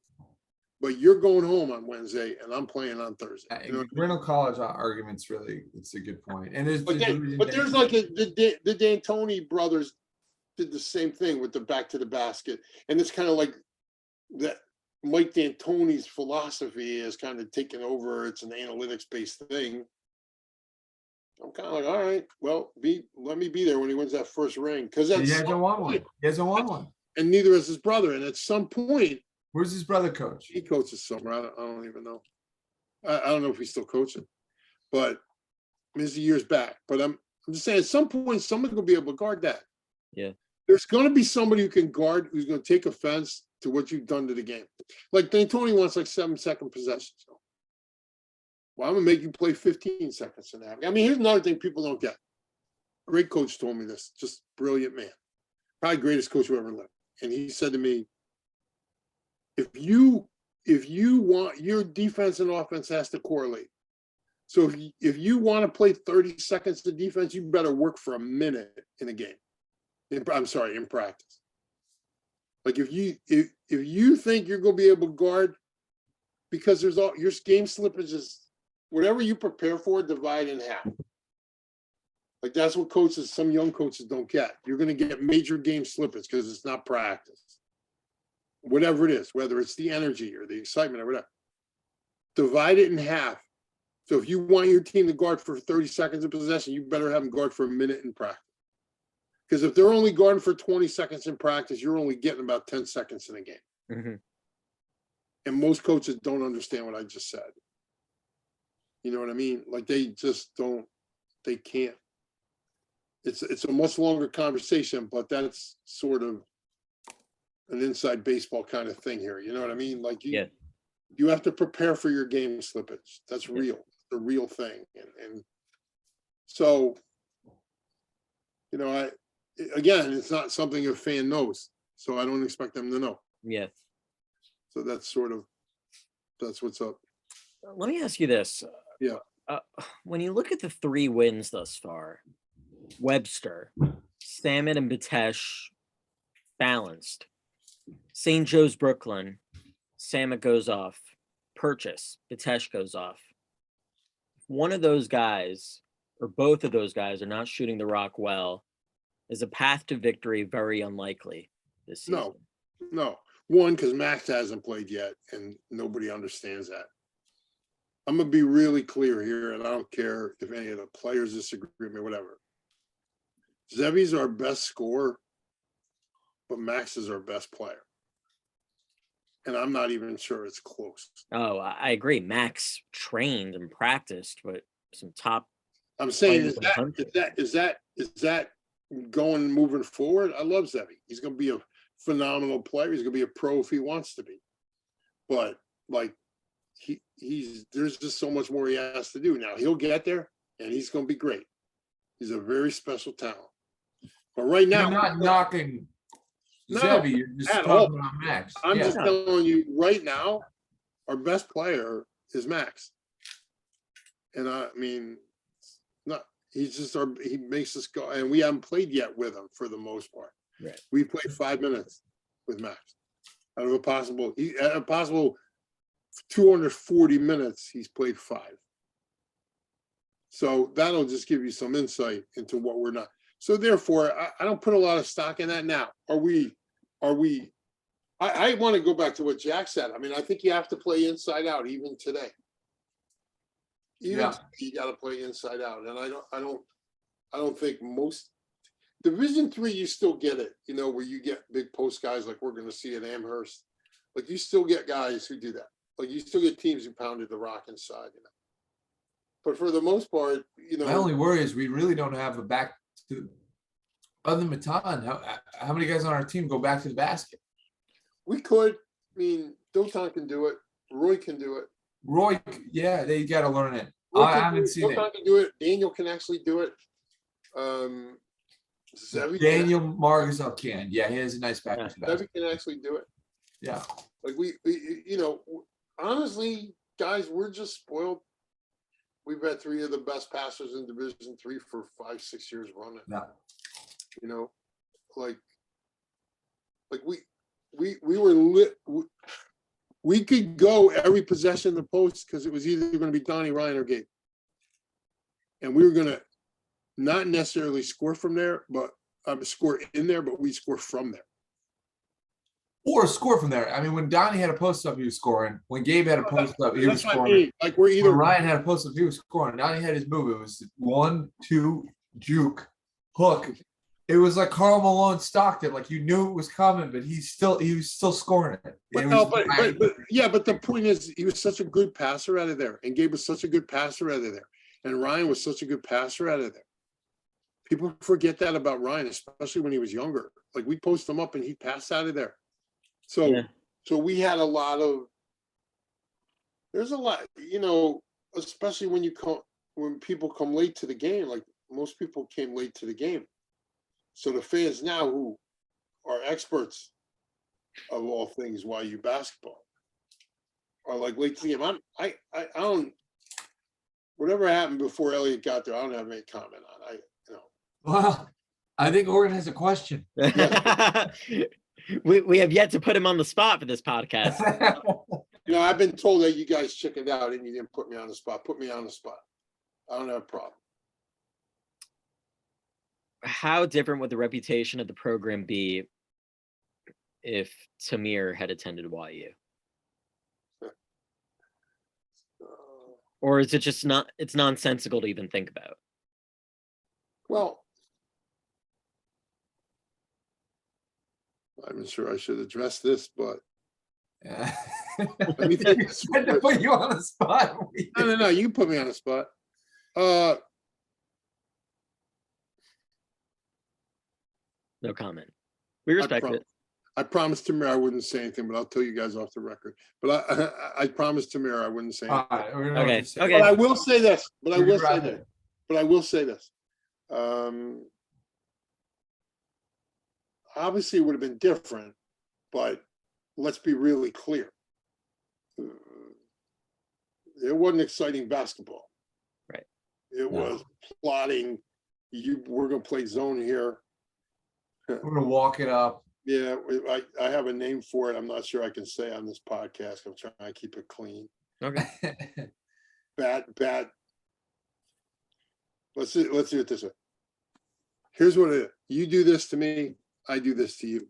You do this to me, I do this to you. That's essentially what Jewish bat. Now, there's a little more teams that are playing a little more traps and they're kind of be proactive. But for years at YU, it was, we're going to come here, play zone because we're not good. I'll put it to you this way. I want, and I know Elliot feels the same way, and I've always felt this way, and I thought I was alone on an island. For years, we were told what we couldn't do. Right. And I've only ever told my players what they could. I don't believe you can't. Uh-huh. I always thought it was, that was one of the things I liked about Elliot. I came in, so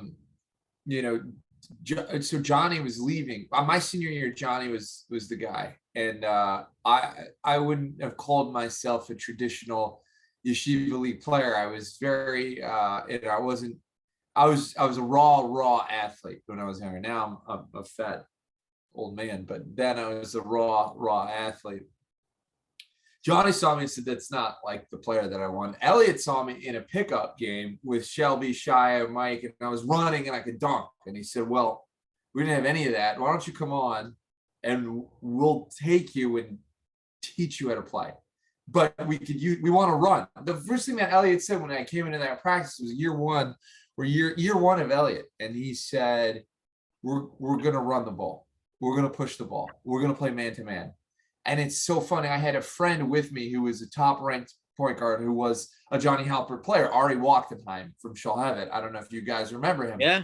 But him, Fallis, that was the team. Extremely intelligent, left-handed, great ball handler, good shooter, dribble, walk it up, dribble, move the ball around, dribble, hold the thing. Extremely intelligent, not a great locker room guy, doing really good hedge fund stuff, married, kids, the whole thing, great guy. But he was a Johnny Halpert guy where he was like, we're going to walk it up. We're going to play a zone. We're going to outthink. We can't do this. We can't do that. And he said to me, he's like, this is never going to work. This is never going to work. I'm out. He quit. He said, this is crazy. Why is it never going to work? Here's my thing, Jack. I've never. Very funny. But then you look all these years later and you see how it works. Look here. Here's the approach I've always taken. Name the profession and show me where the Jews ain't. And I'm not talking about off the beaten path professions. I'm saying name the profession where the Jews could not compete. No, there's none. There is no reason we cannot apply that. We may have to skin the cat in a little different way. Right.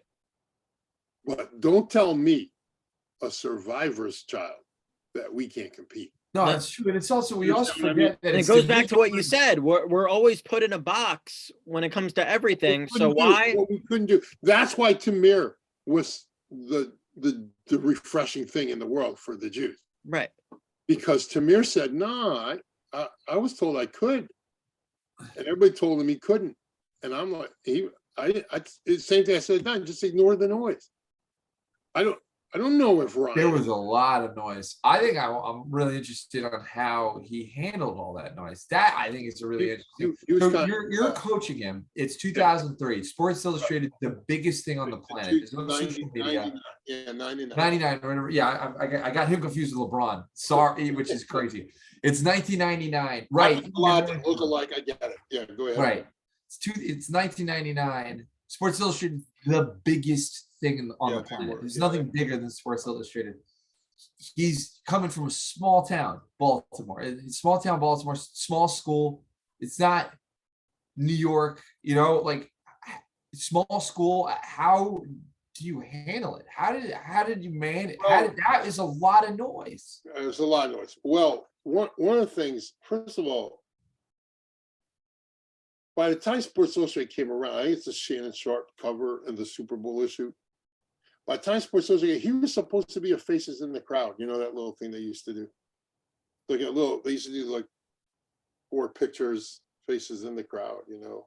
Like a So Where's Waldo? Yeah, well, no, we'll tell you something about, you know, like there were other famous people who were Faces in the Crowd, and then they just so a little thing. It was in Sports Illustrated, just say, you know, scored 21 points, whatever, you know, and is leading the country and blah, right? And then I don't know if you ever watch NBA TV. There's a guy, Matt Weiner. I love Matt Weiner. So Matt was at that time. Okay, so then Sports Illustrated decides they're going to do a full feature on him. Michael Bamberger comes out here, but Matt Weiner was the guy who would call me up and, you know, I need to verify some facts for this article. So he was like the Fact checker. Yeah, fact checker. But the noise, it's crazy because the guys in Baltimore growing up, I'll tell you something Carmelo said, because Carmelo was talking about doing a documentary on Tamir. And when Melo on this call, this is now recently, Carmelo said this. He said, a whole mess of people always tried to infiltrate our community. And the only guy who ever did was Tamir. Like he was the only guy who he'd come downtown after those first couple of times and everybody be like, oh, Tamir's here, man. You know what I mean? Like it was one of those, everybody tried to, he called it infiltrating. You know, everybody tried to be part of the black basketball scene. Right. Tamir was actually for a while the black basketball scene. So the noise is kind of was far greater than anybody realized. Like in town here, like in Baltimore, he was the show. So, I mean, we play. Right, but that's as much as that's so. If I'm in Los Angeles, I don't know that, right? That's still no, that's right. Noise, that's right. So I'll give you an example. We play. Here's an old coaching tip. We play. We play at Loyola College because they didn't want it at TA anymore, so we had to go on the road.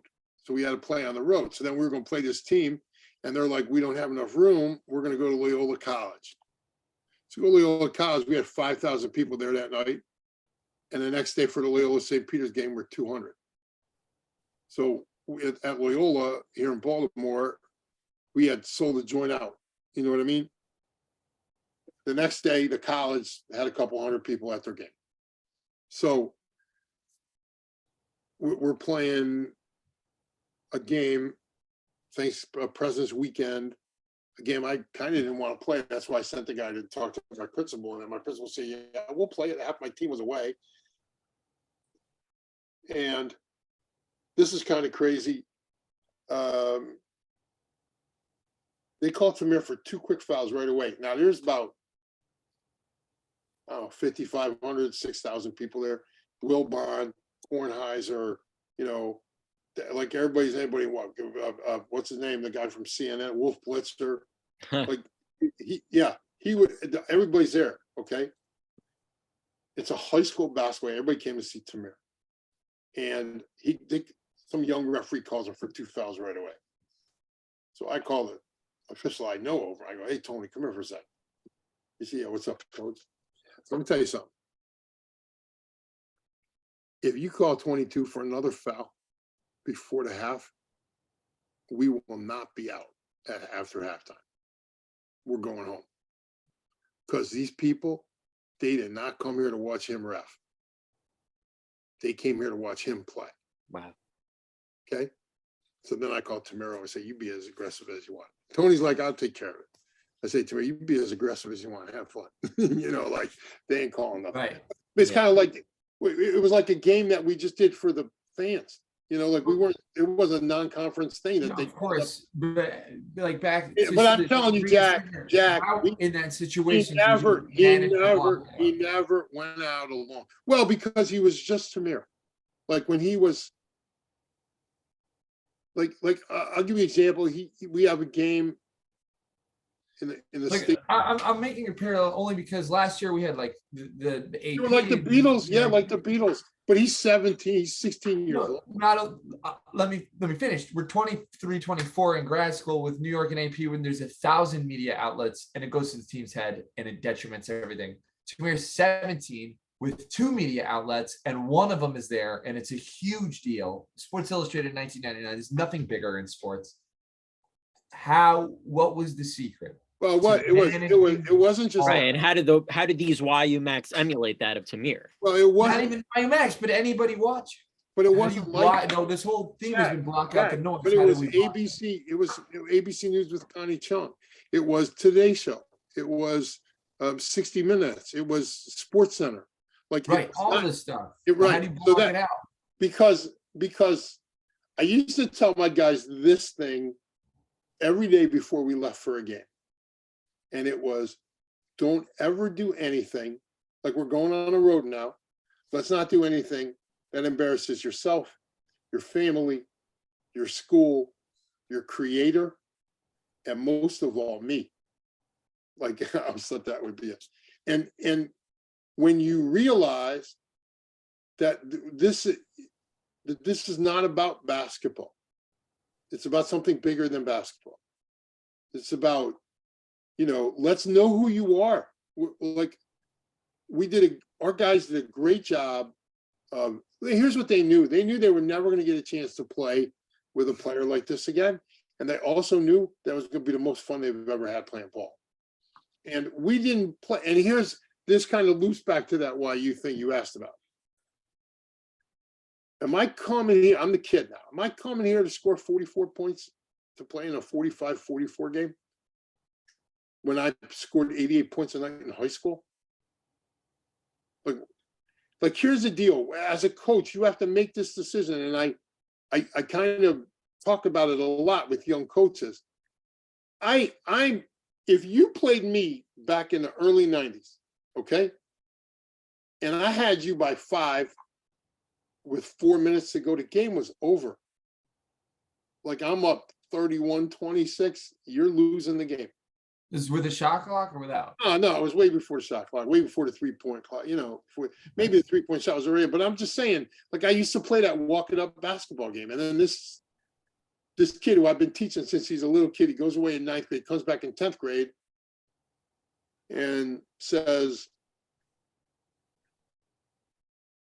he comes to the gym.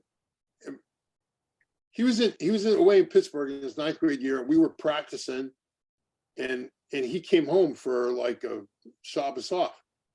So we're playing Saturday night. He comes with his brothers to play Saturday night in the gym. His brothers played for me. So they come and they want to play Saturday night. So we'll play. I mean, you want to scrimmage us? Yeah, we'll play. I mean, Tamir doesn't make a shot. He's playing in long pants, white shirt, the whole Lubavitch deal right there. And he can't make a shot. And I was amazed at how good he got. And he didn't make a shot. Understand what I'm telling you? He didn't make one shot. And I looked at him and just went, wow. So he says to me, after playing against our guys, the kids he grew up with, because he had gone away to Pittsburgh. And he said to me, if I come back to TA, can I get number 22?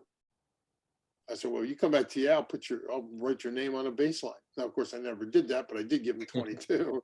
And so in 10th, look, that's all, by the way, that was also a process. Like in 10th grade, we scrimmage, there's some great stuff here that I never covered before, but we scrimmage, he's playing against his childhood hero, kid he grew up going to watch play, a guy who played for us at Chicago, who was so good. He was 5'10", flushing, he had a jump shot, he could really play.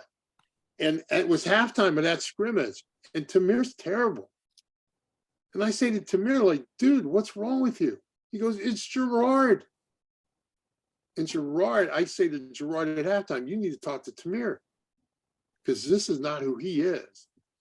And Gerard says to him, what's your problem? He says, it's you. I'm playing. I can't play against you. You're great. And Gerard looks at me and goes, and you're better than me. Now play like it.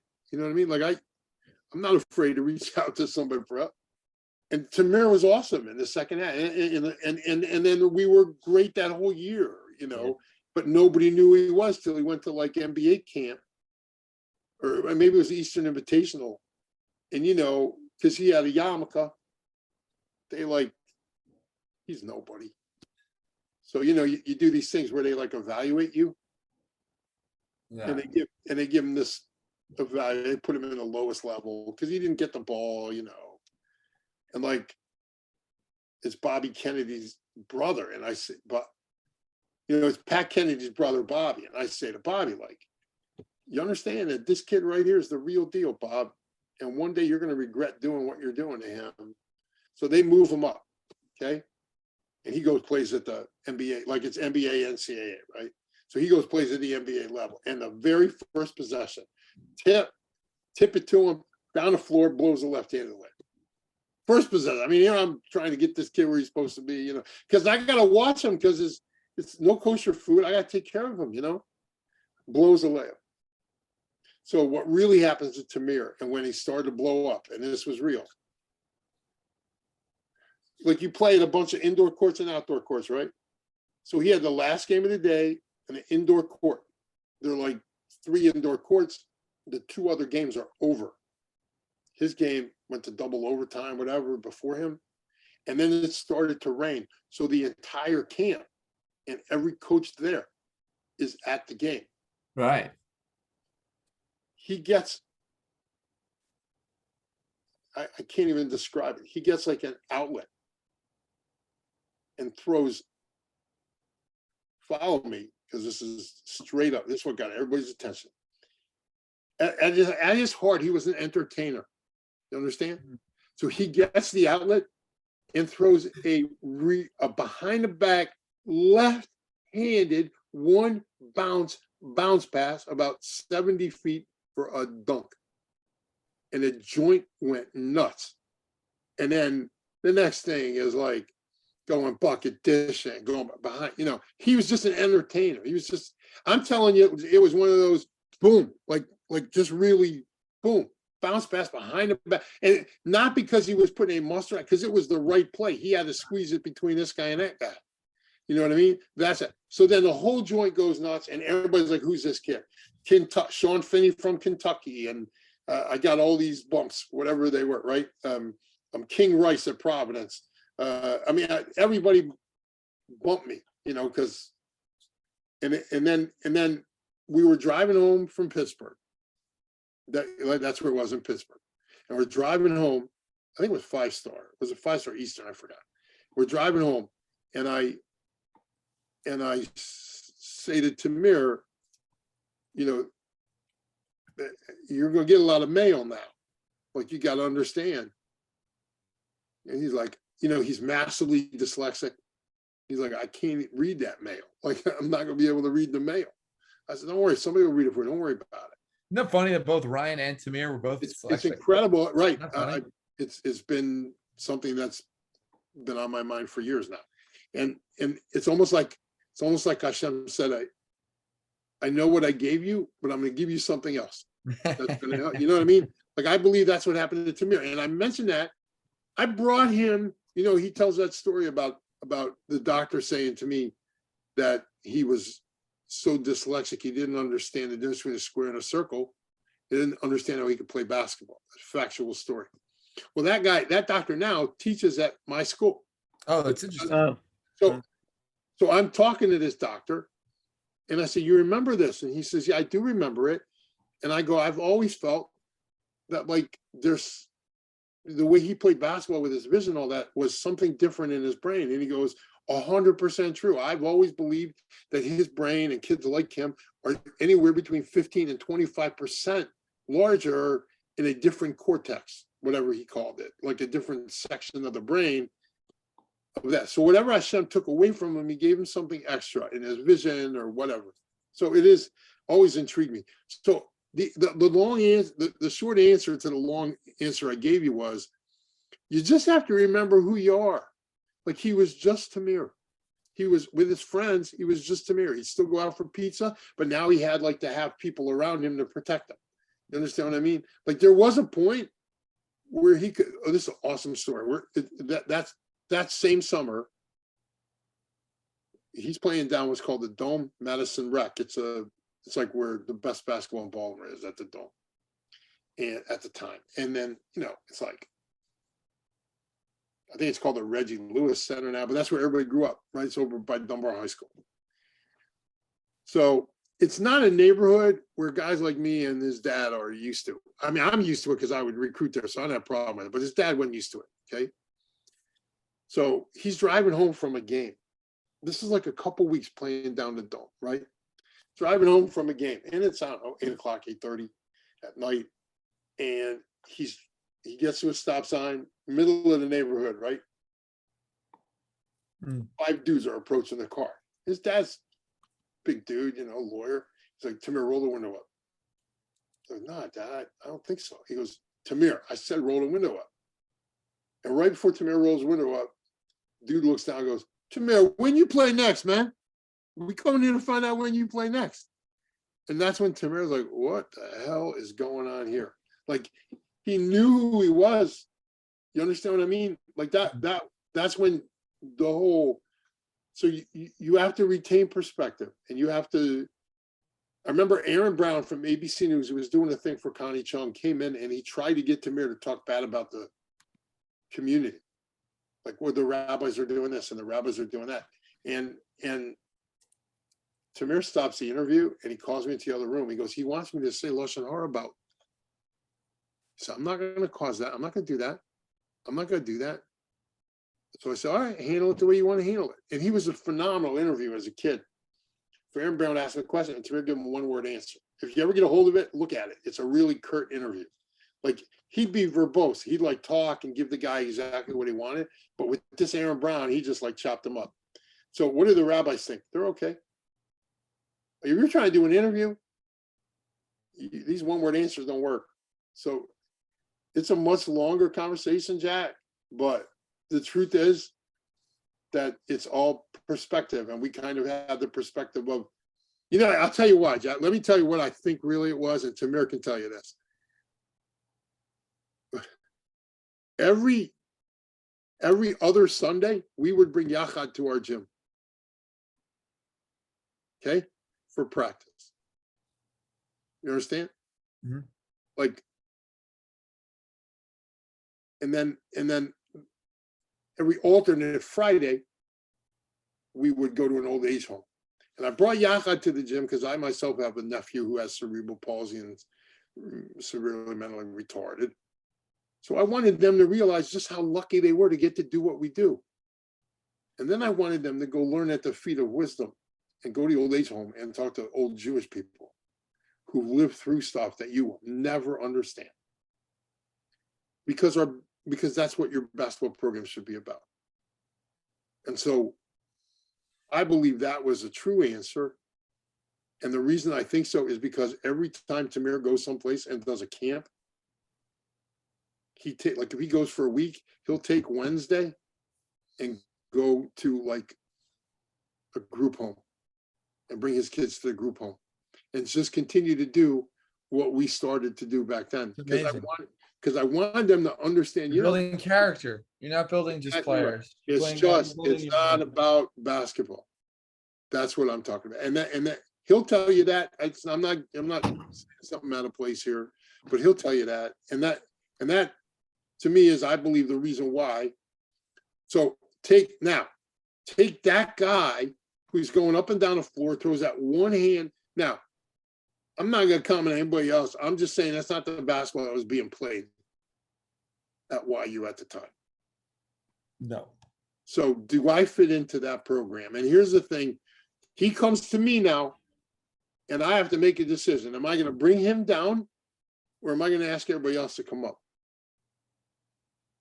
So I chose, we're going to try to do something very different. And we're going to get up and down. We got a racehorse, and we're going to ride him. You understand what I mean? So that's sort of the decision you have to make as a coach. This is what we do, and this is how we do it. And Am I stuck in my, and I myself am still stuck in my ways a little bit. But I also run a system that's probably the most flexible in the world. So that's sort of, apologize, I'm probably boring everybody right here, but that's sort of That's a great footnote. This is a great anecdotes. I love ending on the Tamir stuff because I think there's so much out there, but there's also so much more not out there. I will tell you this. I guarantee you this. What you think you know what happened to him, I guarantee you have no idea. Well, Yeah. we can't wait to continue to do the Katz podcast. I love the ending on the Tamir stuff. I guarantee you, people who think they know, because I've read all this stuff and I've stayed silent on it for decades. Look, there's a lot that's in the public eye, but there's also a lot of stuff. I guarantee you. For sure. There's a lot of stuff that you know that we're certainly not privy to. I'm talking about nobody's privy to. Right. But I think for the most part, a lot of people know that he handled his situation with such grace, and he continues to be an inspiration. Let me say this. I used to call him the Jewish Jordan. I wrote a thing. I mean, I'll send it out if you want, but I wrote a thing. I called it the minuscule man. It was on Michael Jordan at his Hall of Fame induction ceremony, where he said the word me, I, or my 250 plus times. And he said, thank you 4 times. Thank you for the guy who cut me. Thank you for Jeff Van Gundy, who grabbed my leg in the middle of that fight.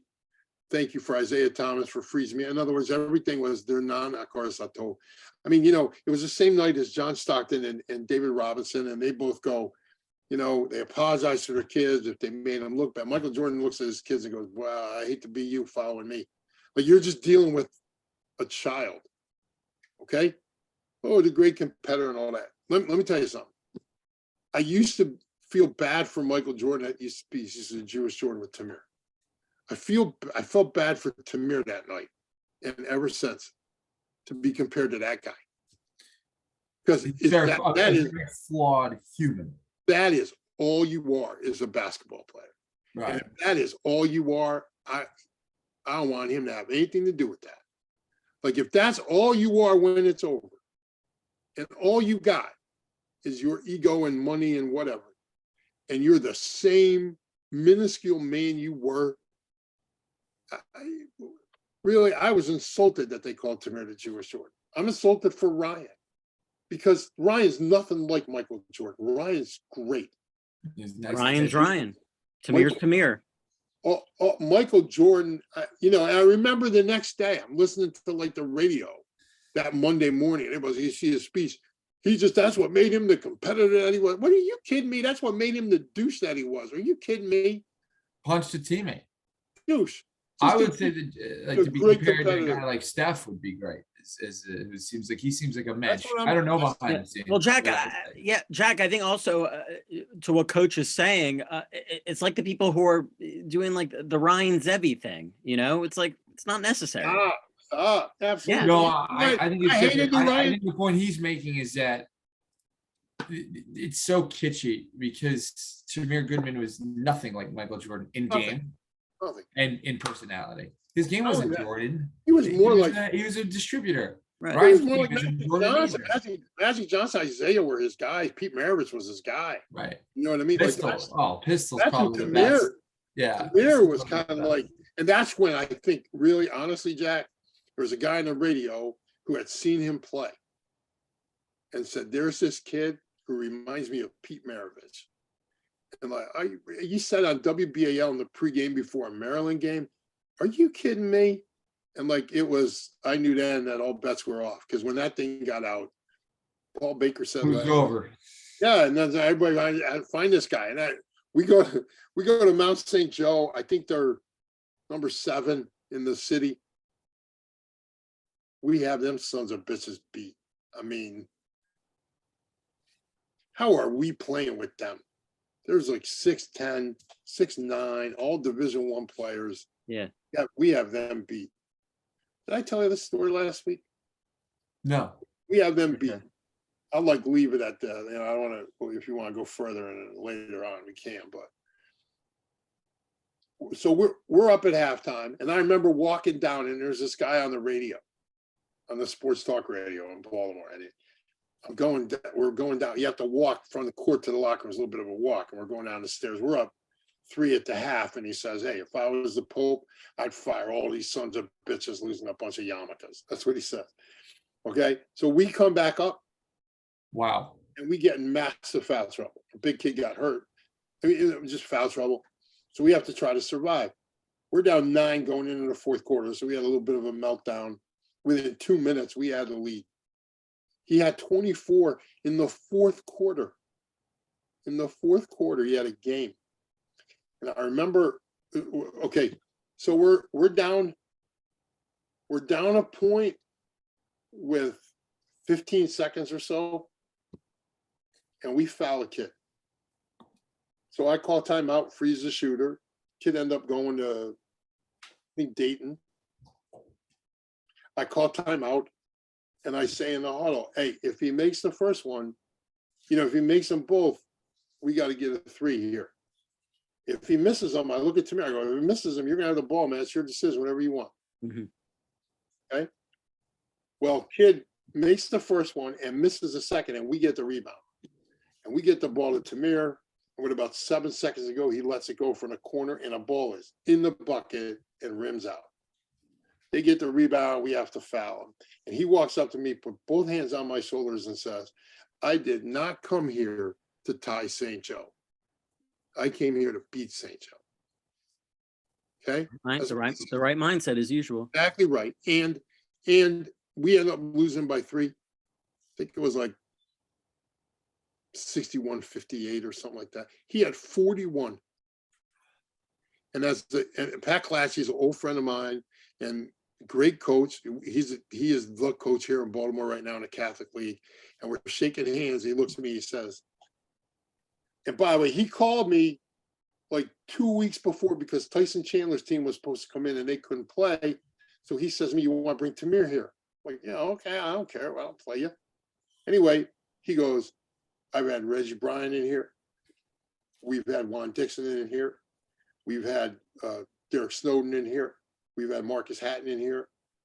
And nobody just did to us what Tamir just did.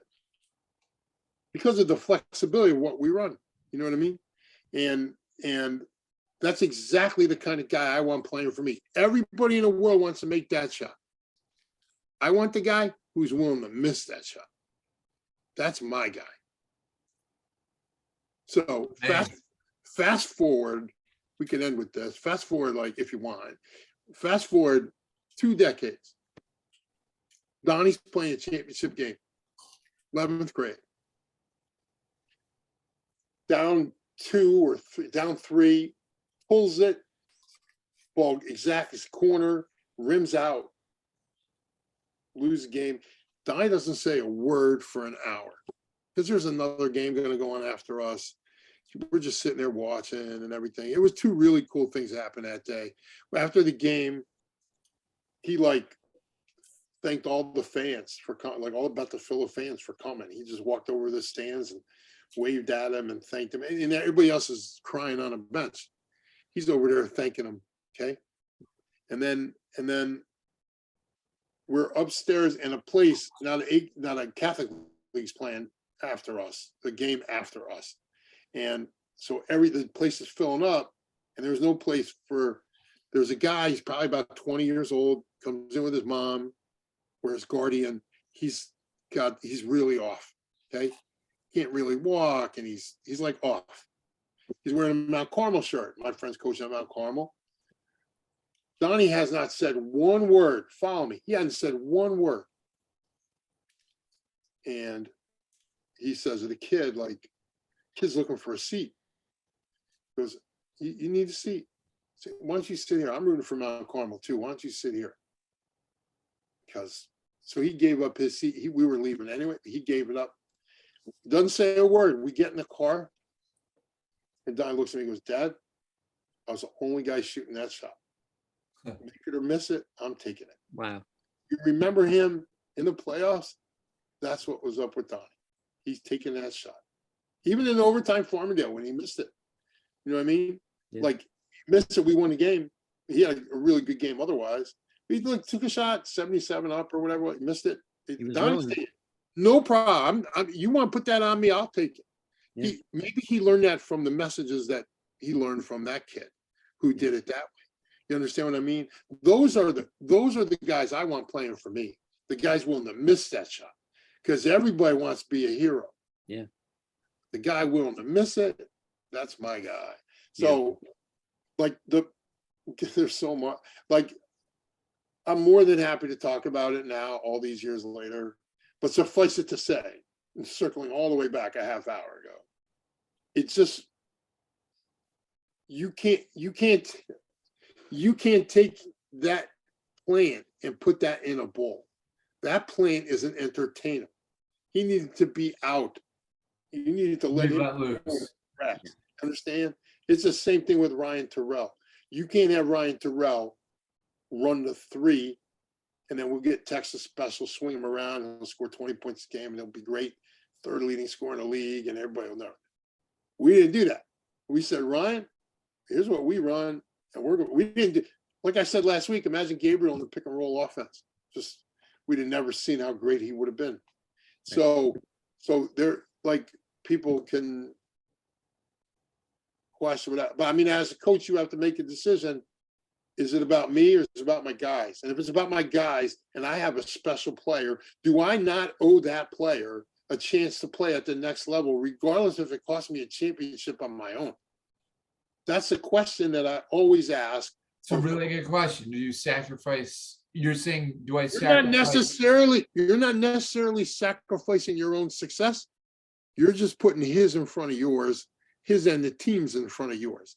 In other words, Are you saying, like, at what point do I realize, like, are we better off maximizing this individual? Does maximizing this individual's talent enhance the rest of the team? Yeah. Or are we better off bringing this individual down for the rest of the team? That's what you're saying. That I can win a banner. As if we raise the level of everybody else to that championship team, to that kids that would necessarily not win the championship. That's a risk, I think, as a coach, you have to take, because you may, in our community, you may never get another guy like that. Do you not owe it to him to get him prepared for the next level? Do you not? You know he's a college basketball player, and if you don't, you should reevaluate your own stuff. But you know he's a college basketball player. And right now, you know this kid's a perfect kid for Yeshiva University.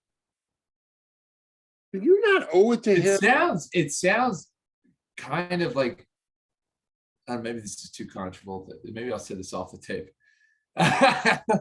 Do you not owe it? All I'm saying is, do you not owe it to him to get him prepared? And let's get our team to play in a defense that he's going to be able to be great at, not the one I'm comfortable with, but the one that he's going to need on the next level, and we can do here. You understand what I mean? Great. I think you owe it to that guy. I think you do. And I as much as I think it enhanced every player on our team, and they've all had brilliant success in their careers, all of them. Yeah. Every guy on that team has been just they're just hugely successful. And I think there's a correlation to your success and the teams that you play on. You know what I mean? Like, there is something to winning and being part of something really big that carries over into other facets of your life. And because you were part of it, you know you can do special things. Great, man. Great way to end. Owen, you want to close us out? Yeah, that'll do it for this edition of the Harold Katz podcast. Special thanks, as always, to the Godfather for his perspective. Next week, we got a full slate. YU men's basketball in action Sunday against Amherst, followed by Tuesday against Manhattanville, and then Thursday against NYU. So we'll probably reconvene for the third episode in the following week. For Jack Terrell, Oren Glickman, of course, the Godfather, thank you so much for tuning in, and have a good night and happy Thanksgiving to all. Bye, guys.